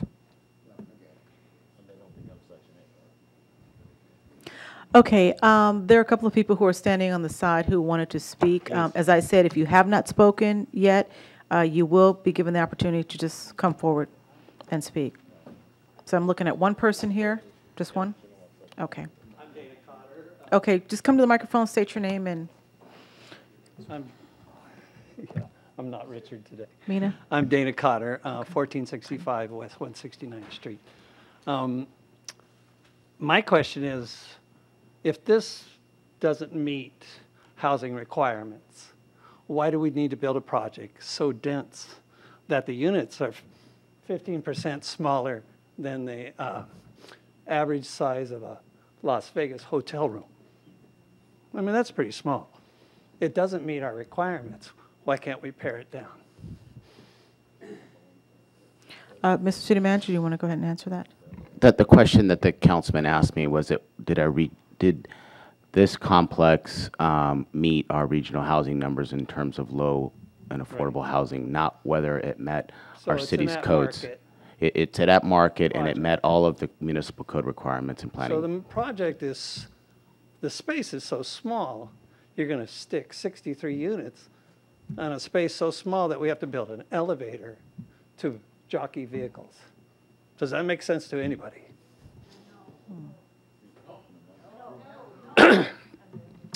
So what I have to say is, we're so passionate about this. Why can't we sit down and talk before you vote? The city, the builders, and the residents. Each one of you. Help us understand why we want this in our neighborhood. Make us feel valued. Show us that you care. Each one of you. Listen to us. Value your taxpayers. You serve us. We appreciate what you do to improve our city. But wait until you've satisfied us. That's all we ask. We want to be valued. That's it. Okay, thank you.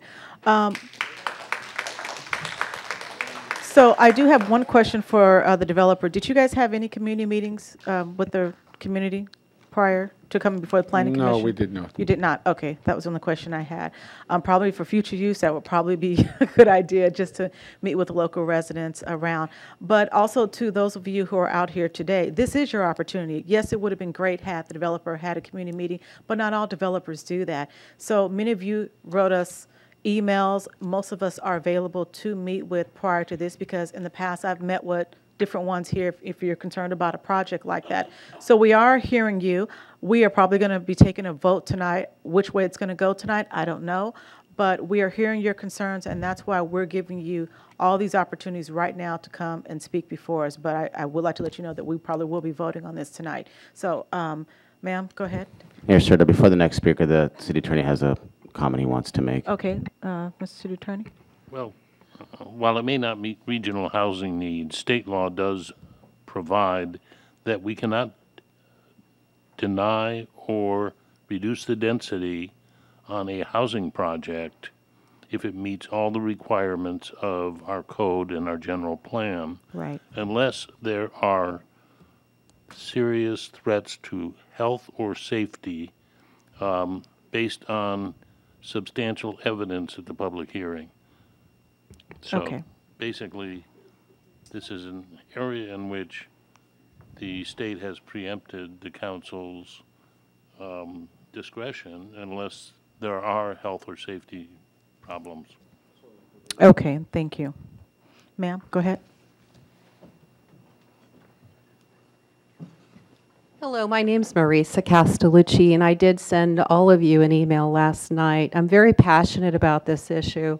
I'm a very long-time resident of Gardena. I'm a homeowner, business, property owner. I'm also a landlord. And what I said in my email, I wish I would have brought it with me, is this is our community. This is changing the character of our city. We know it to be a suburb, a quiet community, one that we've invested a lot of money in our community and time. This is not Pasadena. This is not Santa Monica. We are not downtown Los Angeles. We do not have high-end restaurants or places that these people could walk to. If these are young professionals, that they're going to think that they're going to be walking to a restaurant, or there's nothing here. We have a grocery store down the street. We have a Chipotle. Uber, maybe, but I guarantee you people are going to be driving cars because they're going to commute. And this is the way it is. We know how it is. We don't even have a Trader Joe's in this city. We have to go to Torrance for everything. So I'm very concerned. I'm very concerned that this is happening, that there's this arrogant attitude about our community. We have lived here for I have been here 54 years. I was a child when I moved here. And I don't want to see this happen. Thank you. Okay, thank you. Ma'am, next.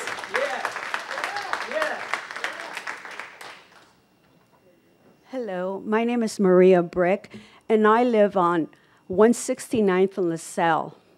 Okay, not too long ago on 169th and Danker, we had what we call a halfway house. The police officer said it wasn't. We had drugs being sold, traffic galore, day and night. No, excuse me. During the day, it was quiet. At night, that's when they all came out.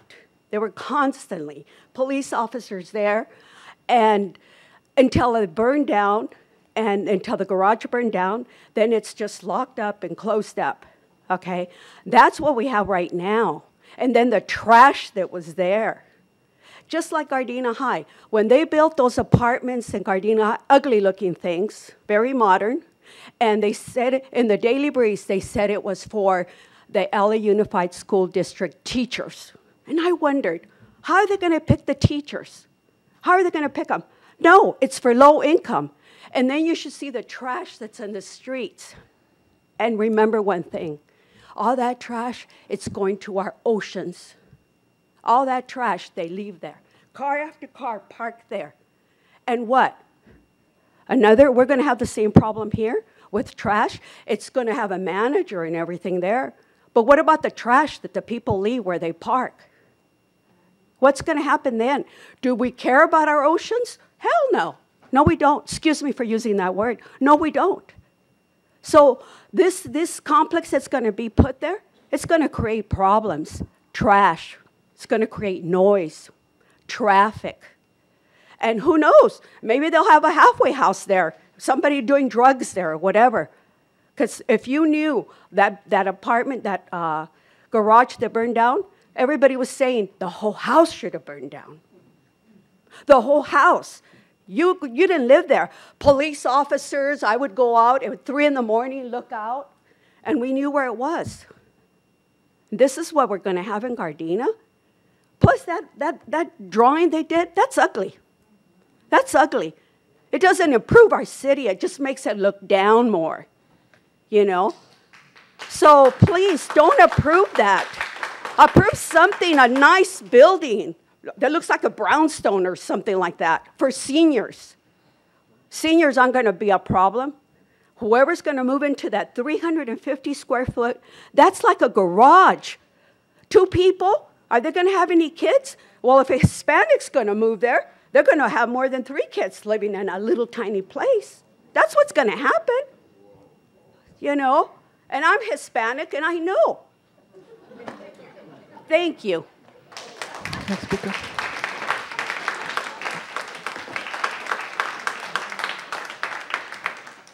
Hi, Mayor, City Council members. Thanks for hearing me out.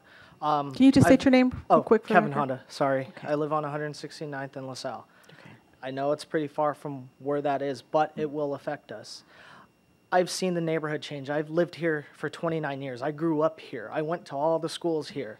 I want to move away because of all this. You see all the apartments on Western. You see the apartments that's coming up here. I'm a millennial. I hate high-density living. You know, I don't use Uber. I'm sorry, but Uber's a joke. I'd rather pay money to a taxi. You cannot get anywhere in this city without driving. I promise you. I live here. I don't want to raise a family here because I don't like the way the neighborhood's changing. I will take my money. I'll take everything away from here because this is ridiculous. This is not a place to raise a family anymore. I don't want kids here. That's what's stopping me and my wife from having kids because I look at this place and I think, it's going down the toilet. There's crime. There's more crime in our neighborhood than anything else. And all I ask is to really, really rethink high-density living. I don't want to look over to my neighbor and knock on his door and say, hey, you got toilet paper through the window? I want space. If I have kids, I want them to run around. We live in a concrete jungle. What happened to all the grass? Back in the 90s, I remember being able to run in the middle of the street to catch a ball. I can't have kids doing that now. The cars, they speed up and down the street. So you're going to add in more people, make it more high density, more crime, more pollution. This is not a place for kids. And you want more kids here, right? You want to show the city and likes the family. They want the elderly. They want all that. But we're not going to help the situation here. Thanks for hearing me out. Okay.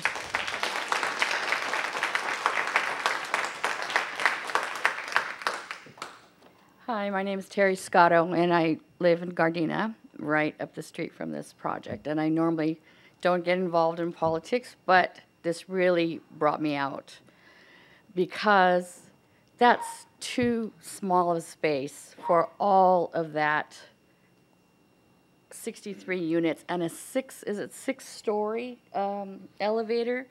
That's too much for that little piece of land in a neighborhood. It is a little bit industrialized, but it's really a neighborhood. And everybody loves that little neighborhood. We don't want a high-rise, even though it's not a high-rise, the 6 foot tall auto garage is just out of character.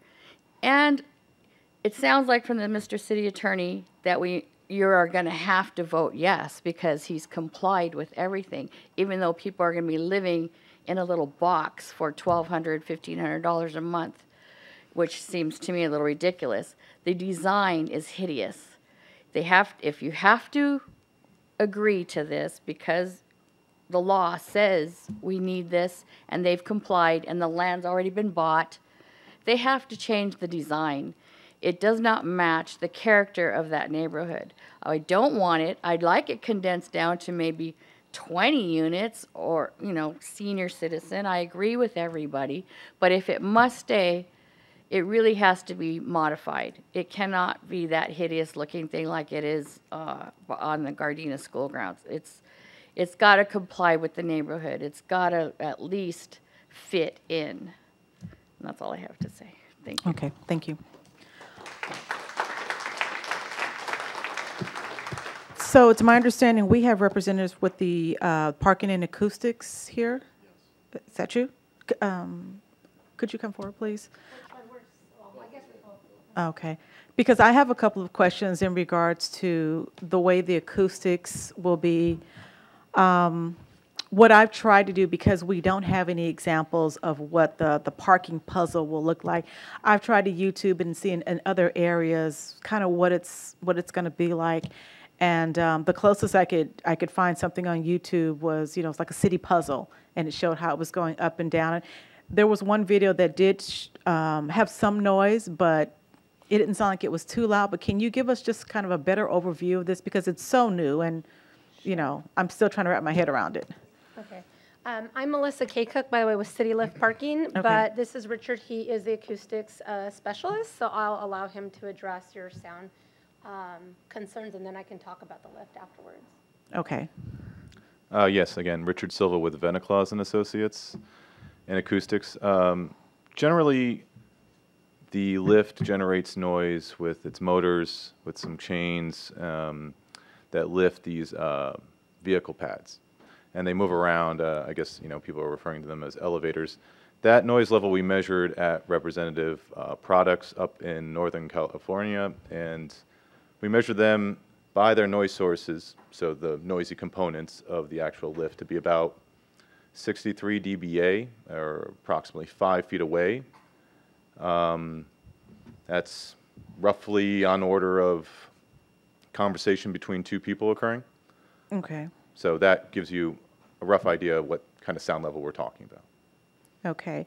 So with this parking structure, and the best way I can describe it, it's going to be sitting in the middle and surrounded by the apartments. How the apartments are around there, is that going to kind of help buffer that as well, or I don't know? Well, yeah, absolutely. Basically, you have a natural barrier, I guess, in a sense. The buildings will be blocking line of sight. So when you have a source and you have a receiver, like a nearby resident, then you have something in between them that's actually blocking line of sight. Acoustically, that reduces the sound level several dBA. So if you have a parking structure like this lift device in the middle of, in the courtyard of a building, and you have wings of that building that's literally blocking the line of sight from that parking structure to whatever receiver you're looking at, maybe directly to the east or the west, you expect some decrease in sound level from that noise barrier effect. Okay. Now, I do notice there's a portion where the parking structure, it sits a little bit higher than some of the buildings. Now, how will the sound travel there? Because now you don't have anything buffering around those edges there. You have distance, but also remember that the noisy components probably will be blocked to some degree. The noise components really are the motors, and they're not necessarily located at the uppermost part of that lift device. Actually, they're located within its framework structure, in between car lifts, if yeah, from what we've seen. And also we have distance too. So we have distances to the nearest sensitive receivers, the residences in particular to the east and the west that are over 160 feet away. So that distance loss, if you will, the further away you are from the source, the lower that sound level will be. So if we're looking at 63 dBA at about 5 feet away from the actual source, you project that out to 160 feet away, you should expect a significant drop in the sound level. Okay. And what about vibration? I mean... Well, that wouldn't really be very significant at all. You know, train vibration is one thing because you've got a lot of mass that's actually shaking the structure around it. These motors would be vibrating probably the framework, but I would seriously doubt that that vibration would be strong enough to go through the actual framework of the parking lift, go through the ground, and even impact the proposed building that's being consider right now, much less the residences across the street from it, so. Okay. Now, from some of the videos that look close to what you guys are talking about, how long does it take for a car to pull into a stall and then be moved? I mean, are we talking a minute, 2 minutes? Because I'm trying to figure as far as what the backup will be like. I mean, if cars are waiting to pull in. Yeah. Okay, so this system of 60, I think it's 62 spaces within the lift are broken up to 3 different systems. So you're not having one system with 60-some spaces. You're having a lift with, and I don't have the exact numbers, sorry, it's like 21, I believe, and 13. Your ground level spaces, which would be 7 spaces, because although it's 8 spaces wide, you need an empty space for the puzzle to be able to shift around. Okay. So at ground level, you would have 14 spaces because it's in tandem, right? 14 spaces that all they need is a gate to come up, which takes maybe 10 seconds. Okay. And then all of those cars are out. Then the next level, you're going to add about 25 seconds to 20 to 25 seconds per level as it goes up for the cars to come down. Okay. And I just want to address, I know you said you had looked online to try and look at some of these systems, but just to give everybody, I know that this is a newer concept to many of us. And just to give you an idea, we are based, I'm here in LA, but we're based in Oakland, California. Most of our projects are here in California, although we do span across the nations with projects in Boston, New York, Wisconsin. But I would say 95% of our projects are residential. Really, that's the application these systems lends itself best to.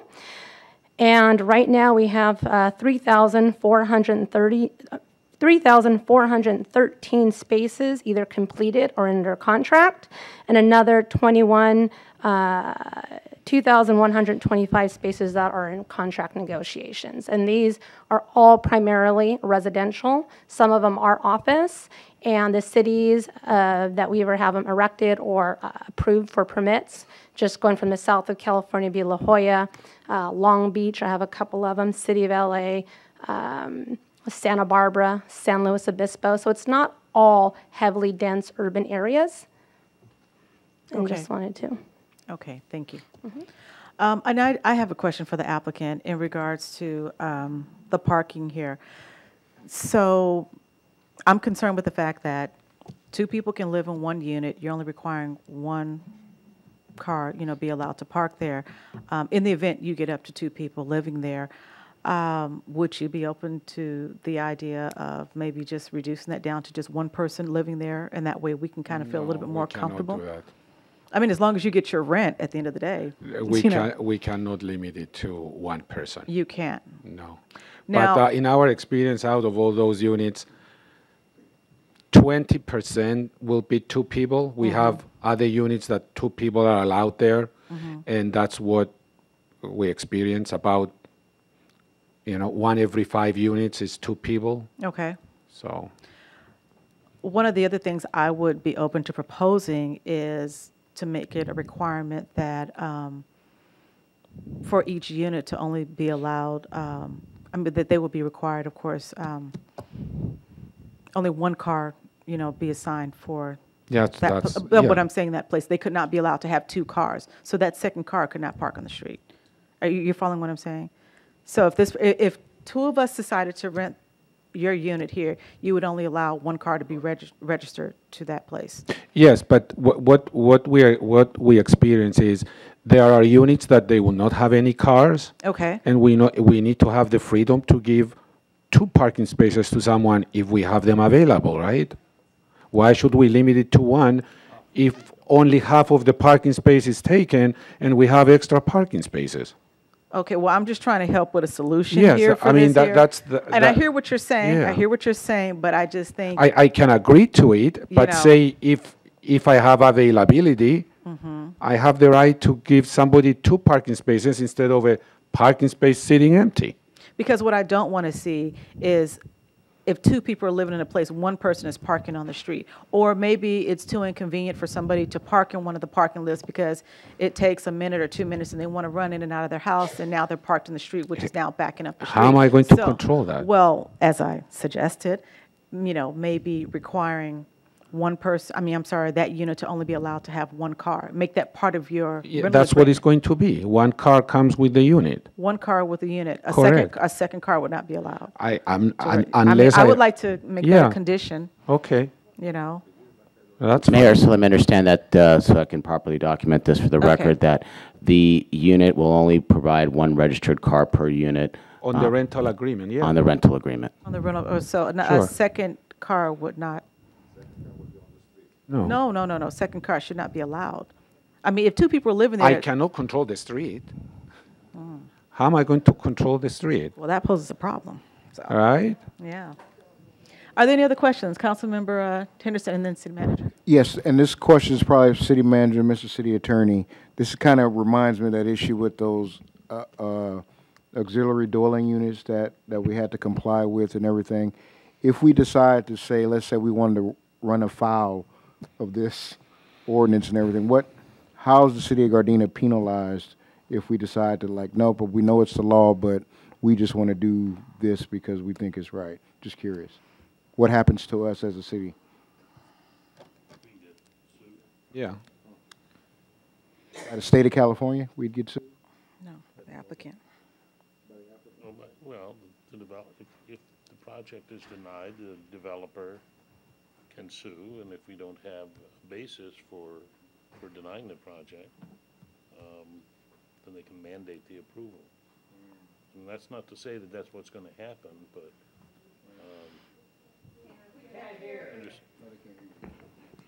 I'm not saying that a lawsuit would be successful, but when a project is denied and the developer thinks that he's entitled to approval under the state law that I'm talking about, they file an administrative mandamus action and ask the court to order the city council to grant the approval.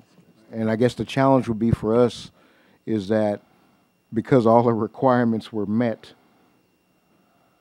satisfactorily, there's no basis for us to say negative because all the requirements were met that were asked and requested. Okay, I understand. Yeah, I mean, unless there's health or safety issues. Mr. City Manager, go ahead. Maybe one of the things that we can do is condition that the project cannot register more than the allowable spaces, period.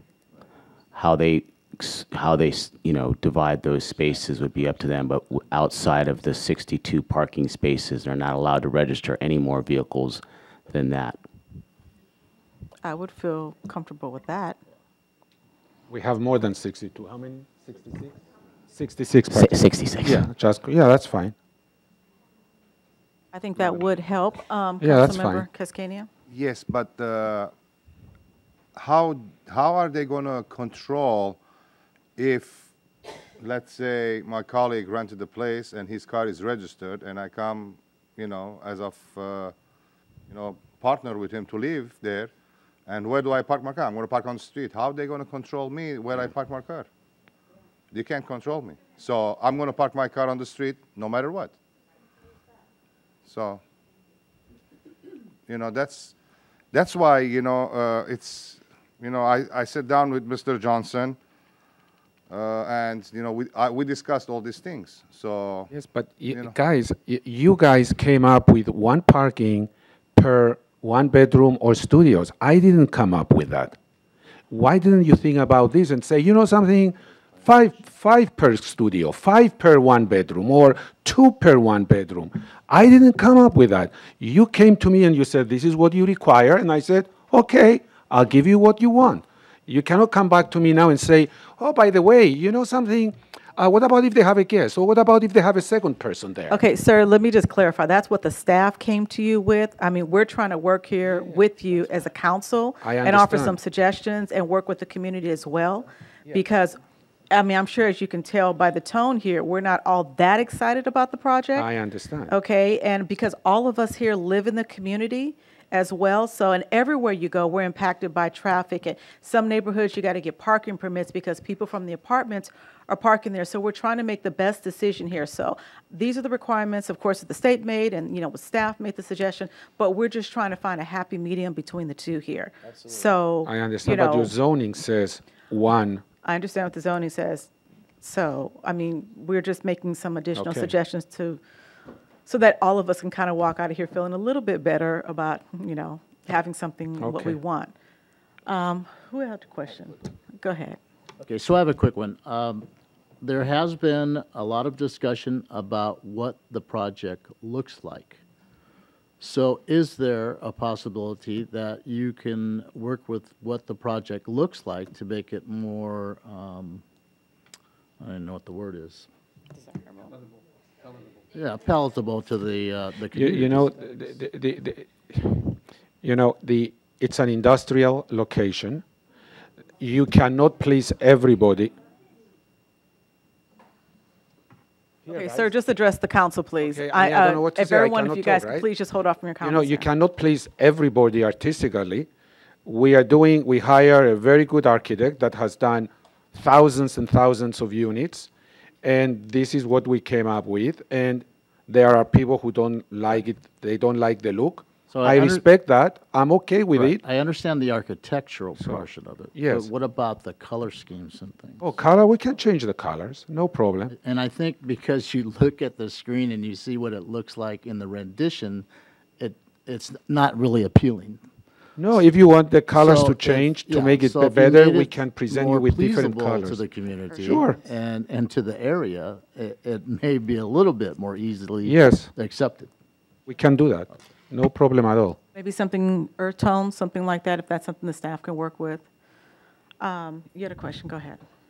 One more question. I just want to make sure that the residents and the neighborhood, they would know about this too. I did ask Mr. Johnson if it rains and the parking structure, it's a iron, and it get rusty and it's going to make noises. So he did address that issue for me too, that there is a maintenance personnel that's Yes. going to maintain Correct. the parking structure to prevent making noises. Yes, we have a monthly continuous maintenance program with the installers. Yes. So I just want to make sure that all your concern plus my own concern, I addressed, the builder. Rest assured, I mean, if you have any other questions, please, I don't know if Madam Mayor would allow it or not, we can ask the builders. So we're going to find a solution tonight, right? It's a yes or no? Yes. Mayor, I need a clarification on Go ahead. the two items. The first one is, we need to get for the record what the conditions are as we're moving along. One is that they cannot guarantee more than one parking space per unit. Correct. The second is that they will work with staff to develop a color palette that is approved by the city. And then I would add that they cannot change the color palette without approval. Correct, that will be good. One other condition I would also like to, is that periodically to be able to reassess the noise level as far as for the lift here, to make sure that, it always stays at the decibel level, it doesn't get higher, or within a year or two. Be able to keep monitoring and reassessing that to make sure it's where it's supposed to be at. Yes, we have an agreement with the installers that that's what it's going to be. So that's already in our contract there? Because I didn't see that. Can you explain for the record that you will have ongoing Yes. acoustical studies so that we Yes. can show that the decibel level is not exceeding after the wear? Absolutely. Okay. Are there any other questions at this time or comments? Yes. Madam Mayor. Councilmember Henderson. In regards to the traffic moving forward, how would we address the potential traffic issues moving forward and/or speeding through the neighborhoods and all that? Are we open to having discussions about future traffic lights and speed bumps and everything? Are we open to that? I just want to make sure that's a possibility. Councilman Henderson, are you relating to this project specifically or just in general? Just in general. Yes. There's obviously been a lot of concern raised about parking and traffic. The study conducted for this development didn't raise the level needed really any substantial changes to the roadway. That doesn't mean that through observations and working with our police department, we can't identify other roadway improvements that can change the parking and or the traffic conditions. Thank you. Are there any other questions or comments at this time? You can take your seat. I'm sorry. Have you spoken already? I did, but I forgot to say one. Okay, only if you have not spoken, I'll give you. If you haven't spoken, this last opportunity here, because I need to go ahead and close the hearing. Ma'am, if you haven't spoken, come on. I spoke on behalf of somebody else, but I haven't spoken on my behalf. Okay, come on. Come on. Mina, 3, okay. I thank you so much for the opportunity. And all I have to say is, and these, oh, sorry.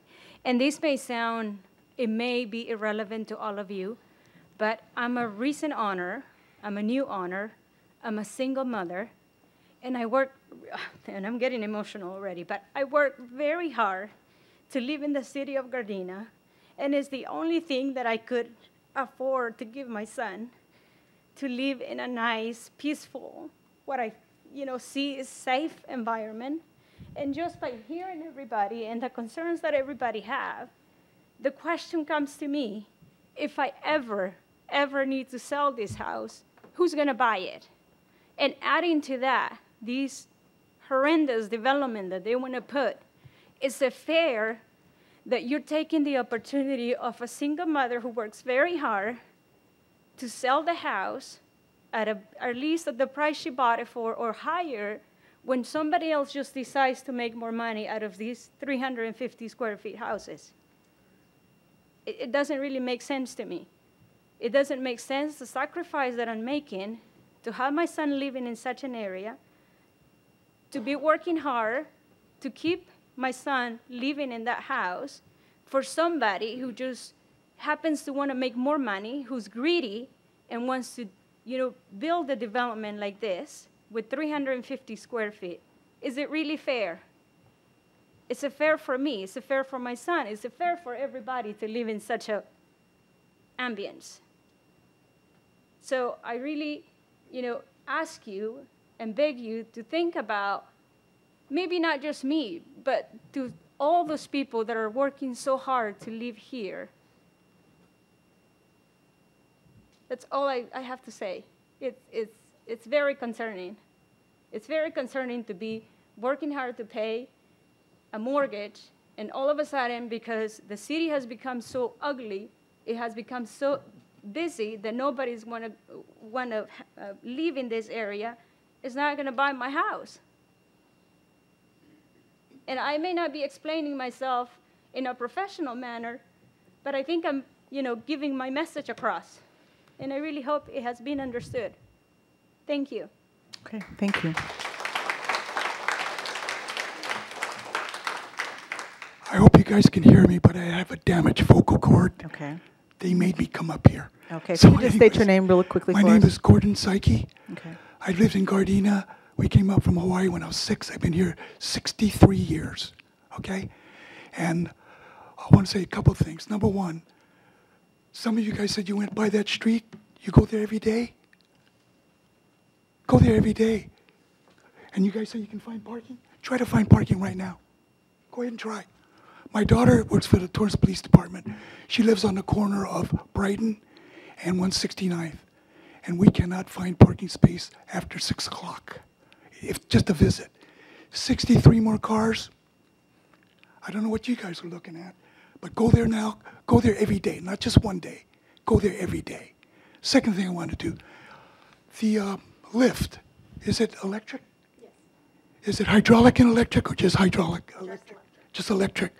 Chains? Chains? Correct. And there's safety locks too, right? Steel safety locks?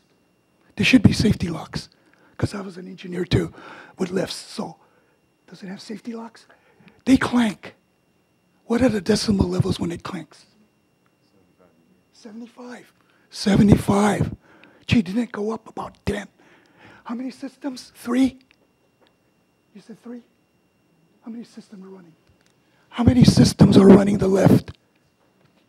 Oh, I'm sorry, 3 systems. 3 systems. Do they run at the same time or independently? The 3 can run at the same time. So what's this decibel level when all 3 are running? That's not the question I asked. What's the decibel level? 45 dBA? For each one? No, I'm sorry. Property line. Property line. But you just said 75. I'm all mixed up. 75 dBA at the source. At the source. For one? For one system or 3? For one plank. One plank. What about 3? Are there 3 planks concurrent? Yes. Well, then that would be 78. So it's getting up to sound like a Honda generator in the middle of the night. Correct? Correct? Wrong.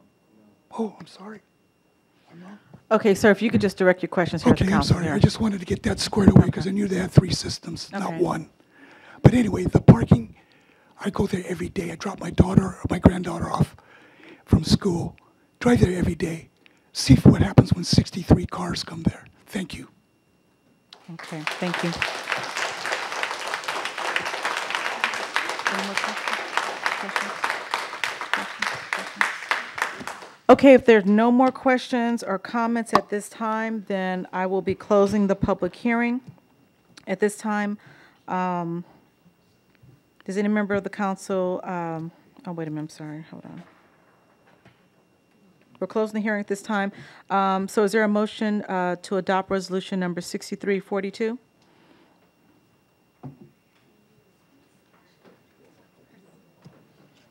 Is there a motion to adopt resolution number 6342? I'll make the motion. Is there a second?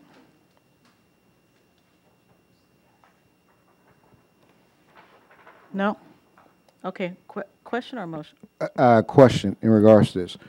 Because this is law, I just want to make, and we could potentially get sued. We could potentially get sued. This reminds me when I was sitting out there and we had this discussion about the Superior Market around the corner from my house. And everybody was concerned about the noise, the trash, and everything and all that, and those are legitimate concerns. And yet, they submitted a project that met our requirements. And if we decided not to do it, we're actually digging ourselves in a deeper hole. Correct. And so this is that same issue like with the ADUs and everything and all that. So it's this is a tough spot to be in. So we'll see what the vote is. I'll second the motion. Okay, Madam City Clerk, there's been a motion made by myself and a second by Councilmember Henderson. Will you call the roll, please? Mayor Serta, Yes. Councilmember Henderson, Yes. Mayor Pro Tem, excuse me, Tanaka, Yes. Councilmember Medina, No. Councilmember Cascanian, Yes. Okay. The resolution has passed at this time. So, you know, we did make some conditions for the developer as well. And, you know, as of course, like I mentioned with every project, you know, we will always continue to work with the community and, you know, do the best that we can with this here. I do think it was a good thing that we did change the color scheme there. I think a lot of the questions were answered, and in the future, if any more projects like this come forward, I would definitely encourage the developer, if you decide to build here in Gardena again, consider having some community meetings as well. Okay, thank you. So next, we're going to move on to item number 8D1, Mr. City Manager. Mayor Serta, members of the City Council, and agenda item number 8D1 is to award a contract to National Plant Services, Inc. for sewer rehabilitation 2016 at various locations. This is job number 895 in the amount of $456,482.80. Staff recommends that Council, number 1, award the contract for sewer rehabilitation 2016 at the various locations to National Plant Services, Inc., 1461 Harbor Avenue, Long Beach, in the amount of $456,482.80. And 2, approve the expenditures of the remaining budget for as-needed repairs on the sewer system. The following bids were received on July 18, 2018. As noted, National Plant Services in the amount as previously stated. Next was Mike Pilzich and Sons with Baldwin Park at $479,000. And $23. Third is Cal State Pipeline, Inc. at Baldwin Park, which was $671,303.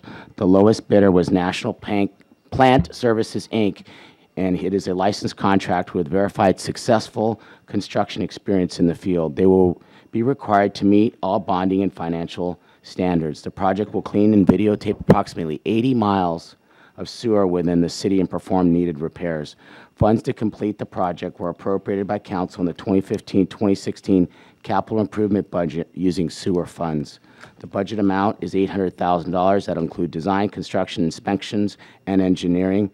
Sewer funds is the funding source. What is required is the council to approve the contract. Does any member of the council have any questions or comments? Councilmember Henderson. Yes, thank you, Madam Mayor. Mr. City Manager, in regards to the advertisement for this service, did we use planted bids at all in this process, or what do we do?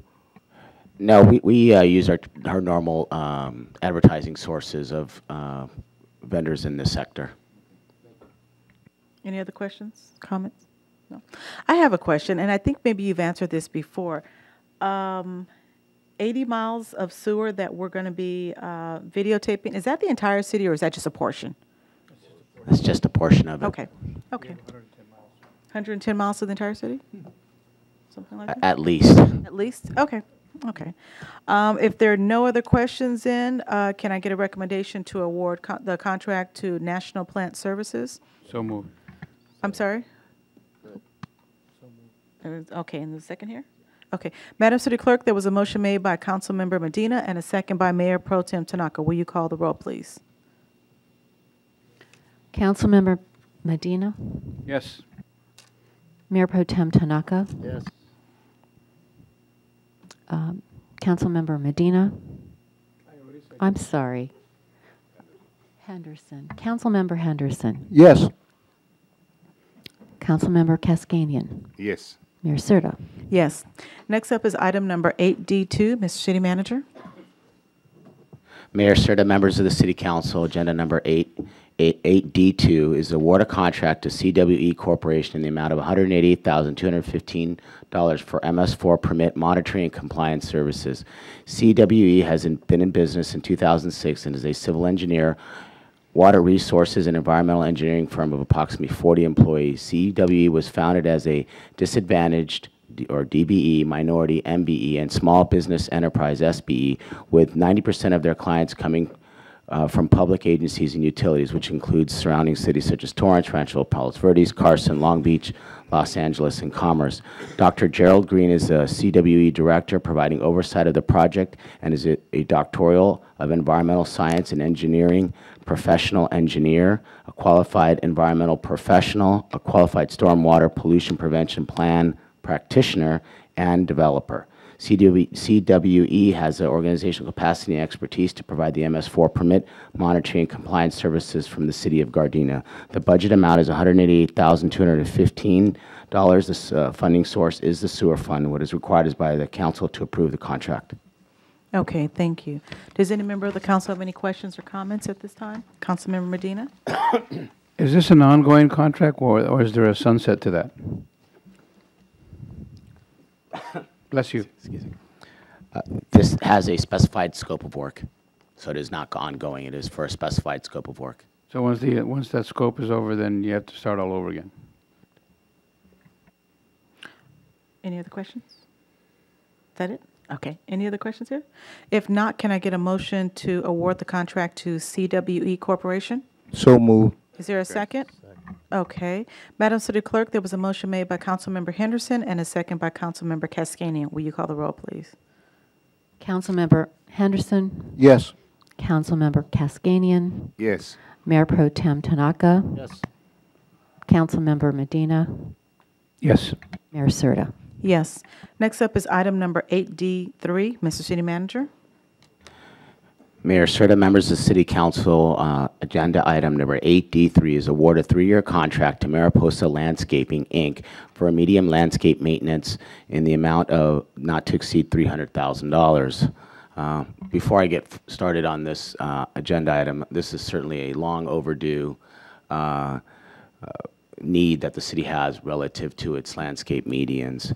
It is recommended the City Council approve a 3-year contract with Mariposa Landscapes, Inc. for all labor, equipment, materials, tools, and supervision to perform landscaping maintenance related to weed control and cultivation, fertilization, shrub trimming, pruning, and general pest control, general litter control, refuge removal, and grounds policing. It also includes a component of irrigation system monitoring, maintenance and repair, and hardscape cleaning and weeding.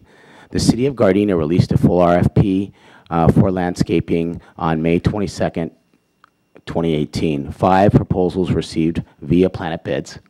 The company names were Mariposa Landscaping, which came in at $227,000, Salazar Landscaping, which came in approximately $295,000, Azteca Landscape, which came in at $645,000, CLS Landscape Management, which came in at $872,000, and finally, Complete Landscape Care, which came in at $1.3 million. The city began contract negotiations with the lowest bidder, Mariposa Landscape, Inc. During the negotiations, the city made minor modifications to the scope of work related to the mowing, irrigation, and other services.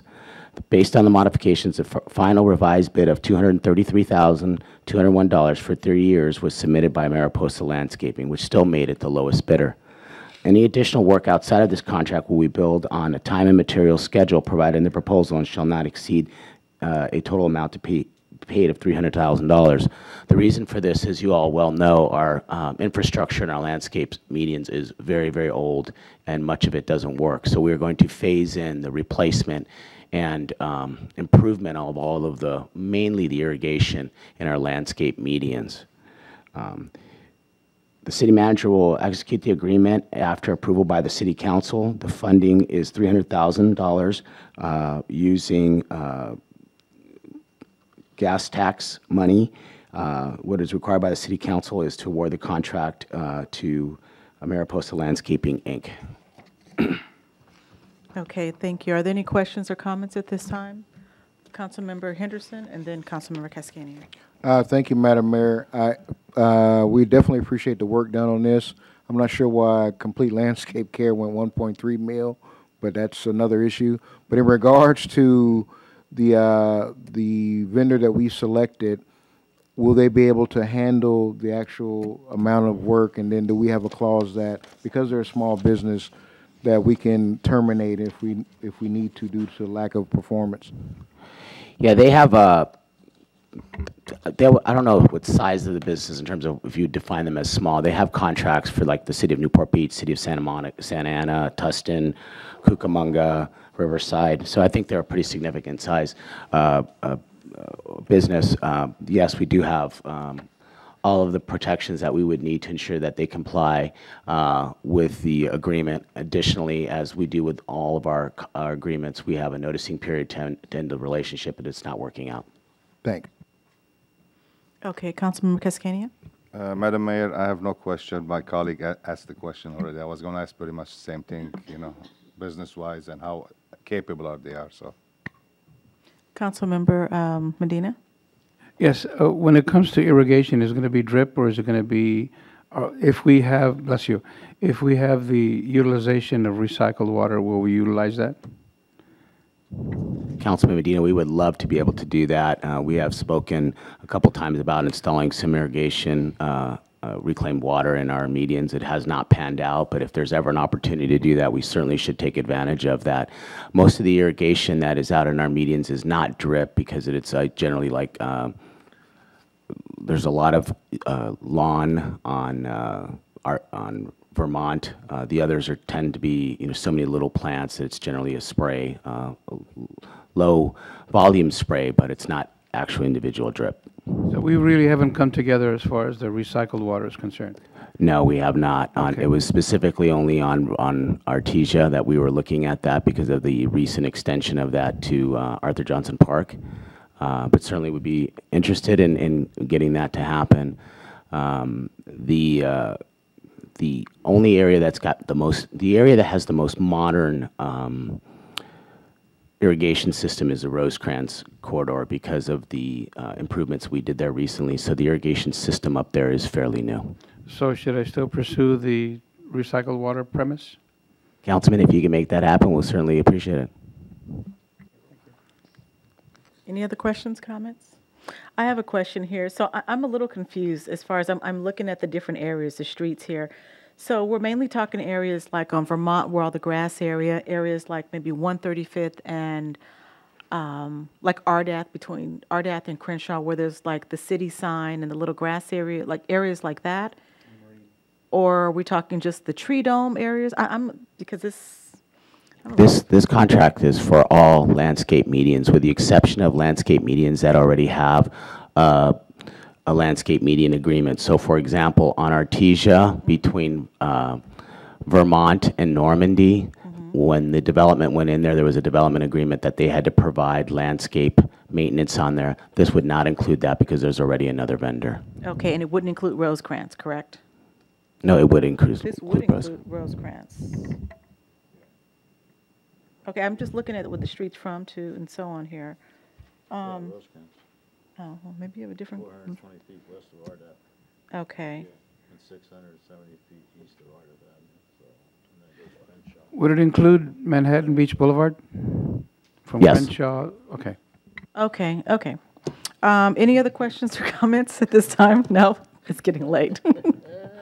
Madam right. Mayor, if I could just draw your attention, there's a chart there that names every street in That's what I'm from and looking to. at here. Yeah, so if you look at Rosecrans Avenue, it's in the fourth from the top, and number 5 from the top. It says Rosecrans Avenue. Okay, so where it says like Rosecrans Avenue, 420 west of Ardath? Yeah. All the way to 420 has to be, that's the feet. Okay, to 670 East Ardath. Okay, gotcha. Okay, any other questions, comments? No? Okay, is there a motion to award contract to the Mariposa Landscaping? So moved. Second. Okay, Madam City Clerk, a motion was made by Mayor Pro Tem Tanaka and a second by Councilmember Medina. Will you call the roll, please? Mayor Pro Tem Tanaka. Yes. Councilmember Medina. Yes. Councilmember Henderson. Yes. Councilmember Cascanian. Yes. Mayor Serta. Yes. Okay, next we're going to move on to council directives. Does any member of the council have any directives at this time? Councilmember Medina.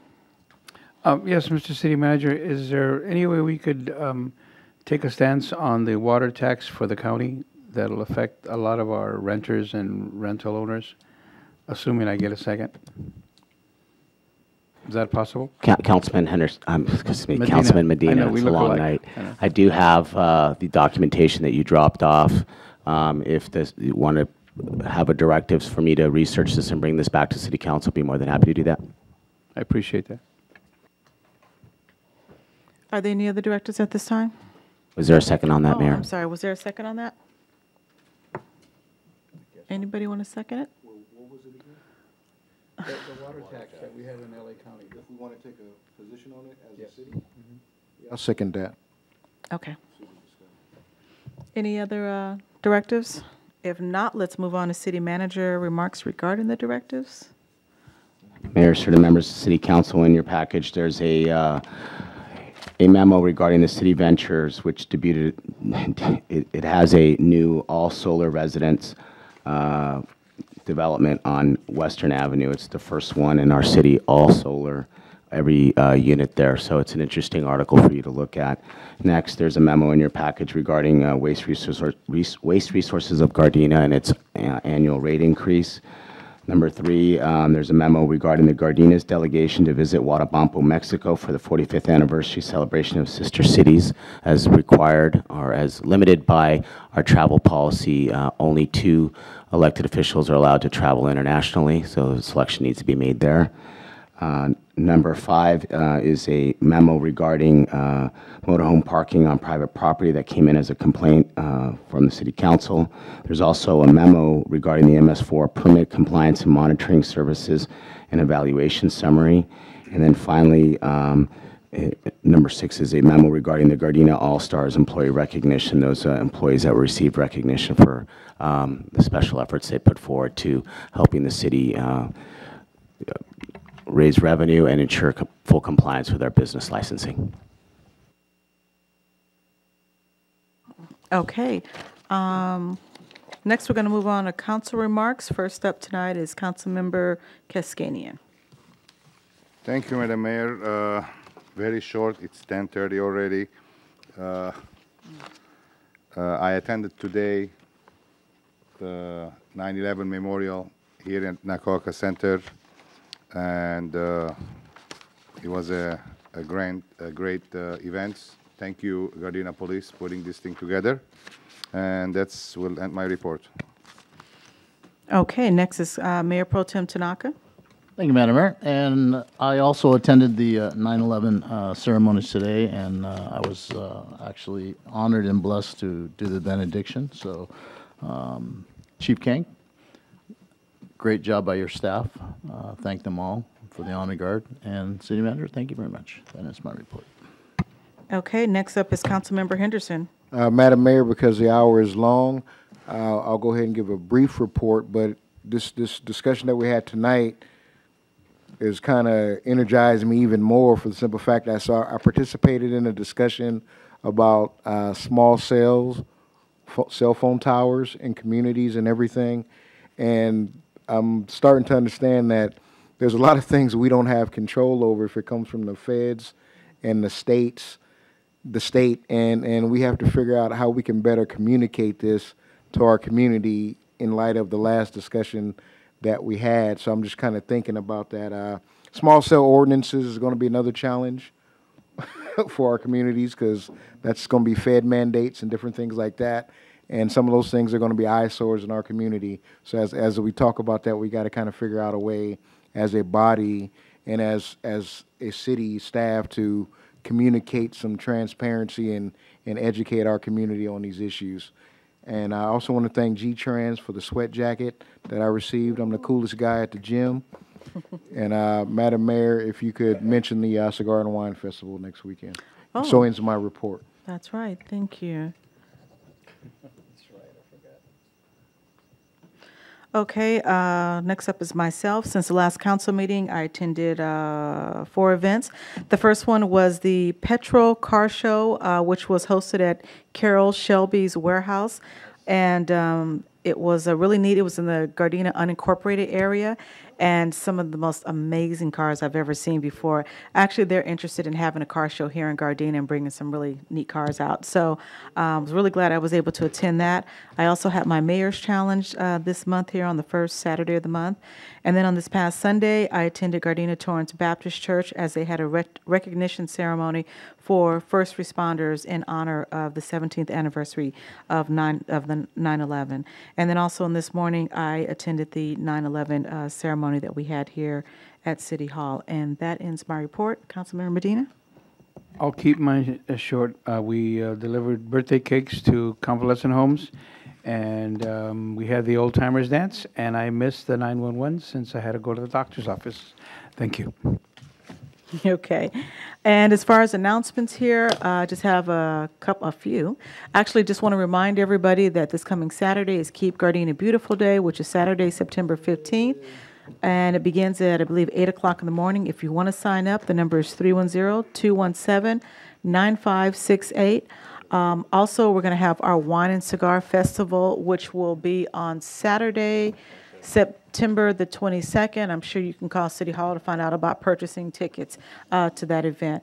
And because we won't have our next council meeting until October 9th, I'm going to go ahead and announce the Gardena Heritage Festival, which will be October 6th here at City Hall. I believe their police pancake breakfast starts at 7 a.m. Prior to the Heritage Festival. So that's here at the Nakoka Center, usually at from 7 to 9 or 10. And then immediately following that is the Heritage Day Festival here on 162nd,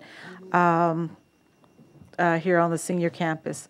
Also on this coming Thursday, there is a District 2 Neighborhood Watch meeting that's going to be at Sarah High School. So it's this coming Thursday, September 13th at 6:30 p.m. Sarah High School, and the guest speakers are the Senior Citizens Commission there. And then lastly is Fair Housing Certificate Management Training. Will be here at City Hall on September 19th.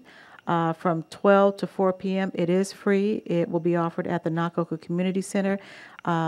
This is a great training for landlords, managers, property owners, attorneys, realtors, and management companies. Again, this is free. It's from 12 to 4, September 19th here at the Nakoka Community Center. And next, we're going to move on to our adjournment here. Tonight, we're going to adjourn in memory of Mr. Oscar Barraza, who was 59 years of age, a beloved employee with the City of Gardena Public Works Department, who was hired on April 6, 1987, and served in the position of Park Maintenance Superintendent. We're also going to adjourn in memory of Mr. James Bernard Bernie Payne, Jr., who was 77 years old, a former City of Gardena Public Works Department Director, who retired in February of 2002 after 19 years of service to the city and the community. We're also going to adjourn in memory of those who lost their lives as a result of the terrorist attacks within the United States on September 11, 2001. So at this time, we're going to adjourn the Gardena City Council meeting to our next regularly scheduled City Council meeting, which will be on 7 p.m. Tuesday, October 9, 2018. I'd just like to note we will not have a council meeting on September 25th. So at this time, we are adjourned. We have a cake for Mr. For those of you who are still here, we have cake.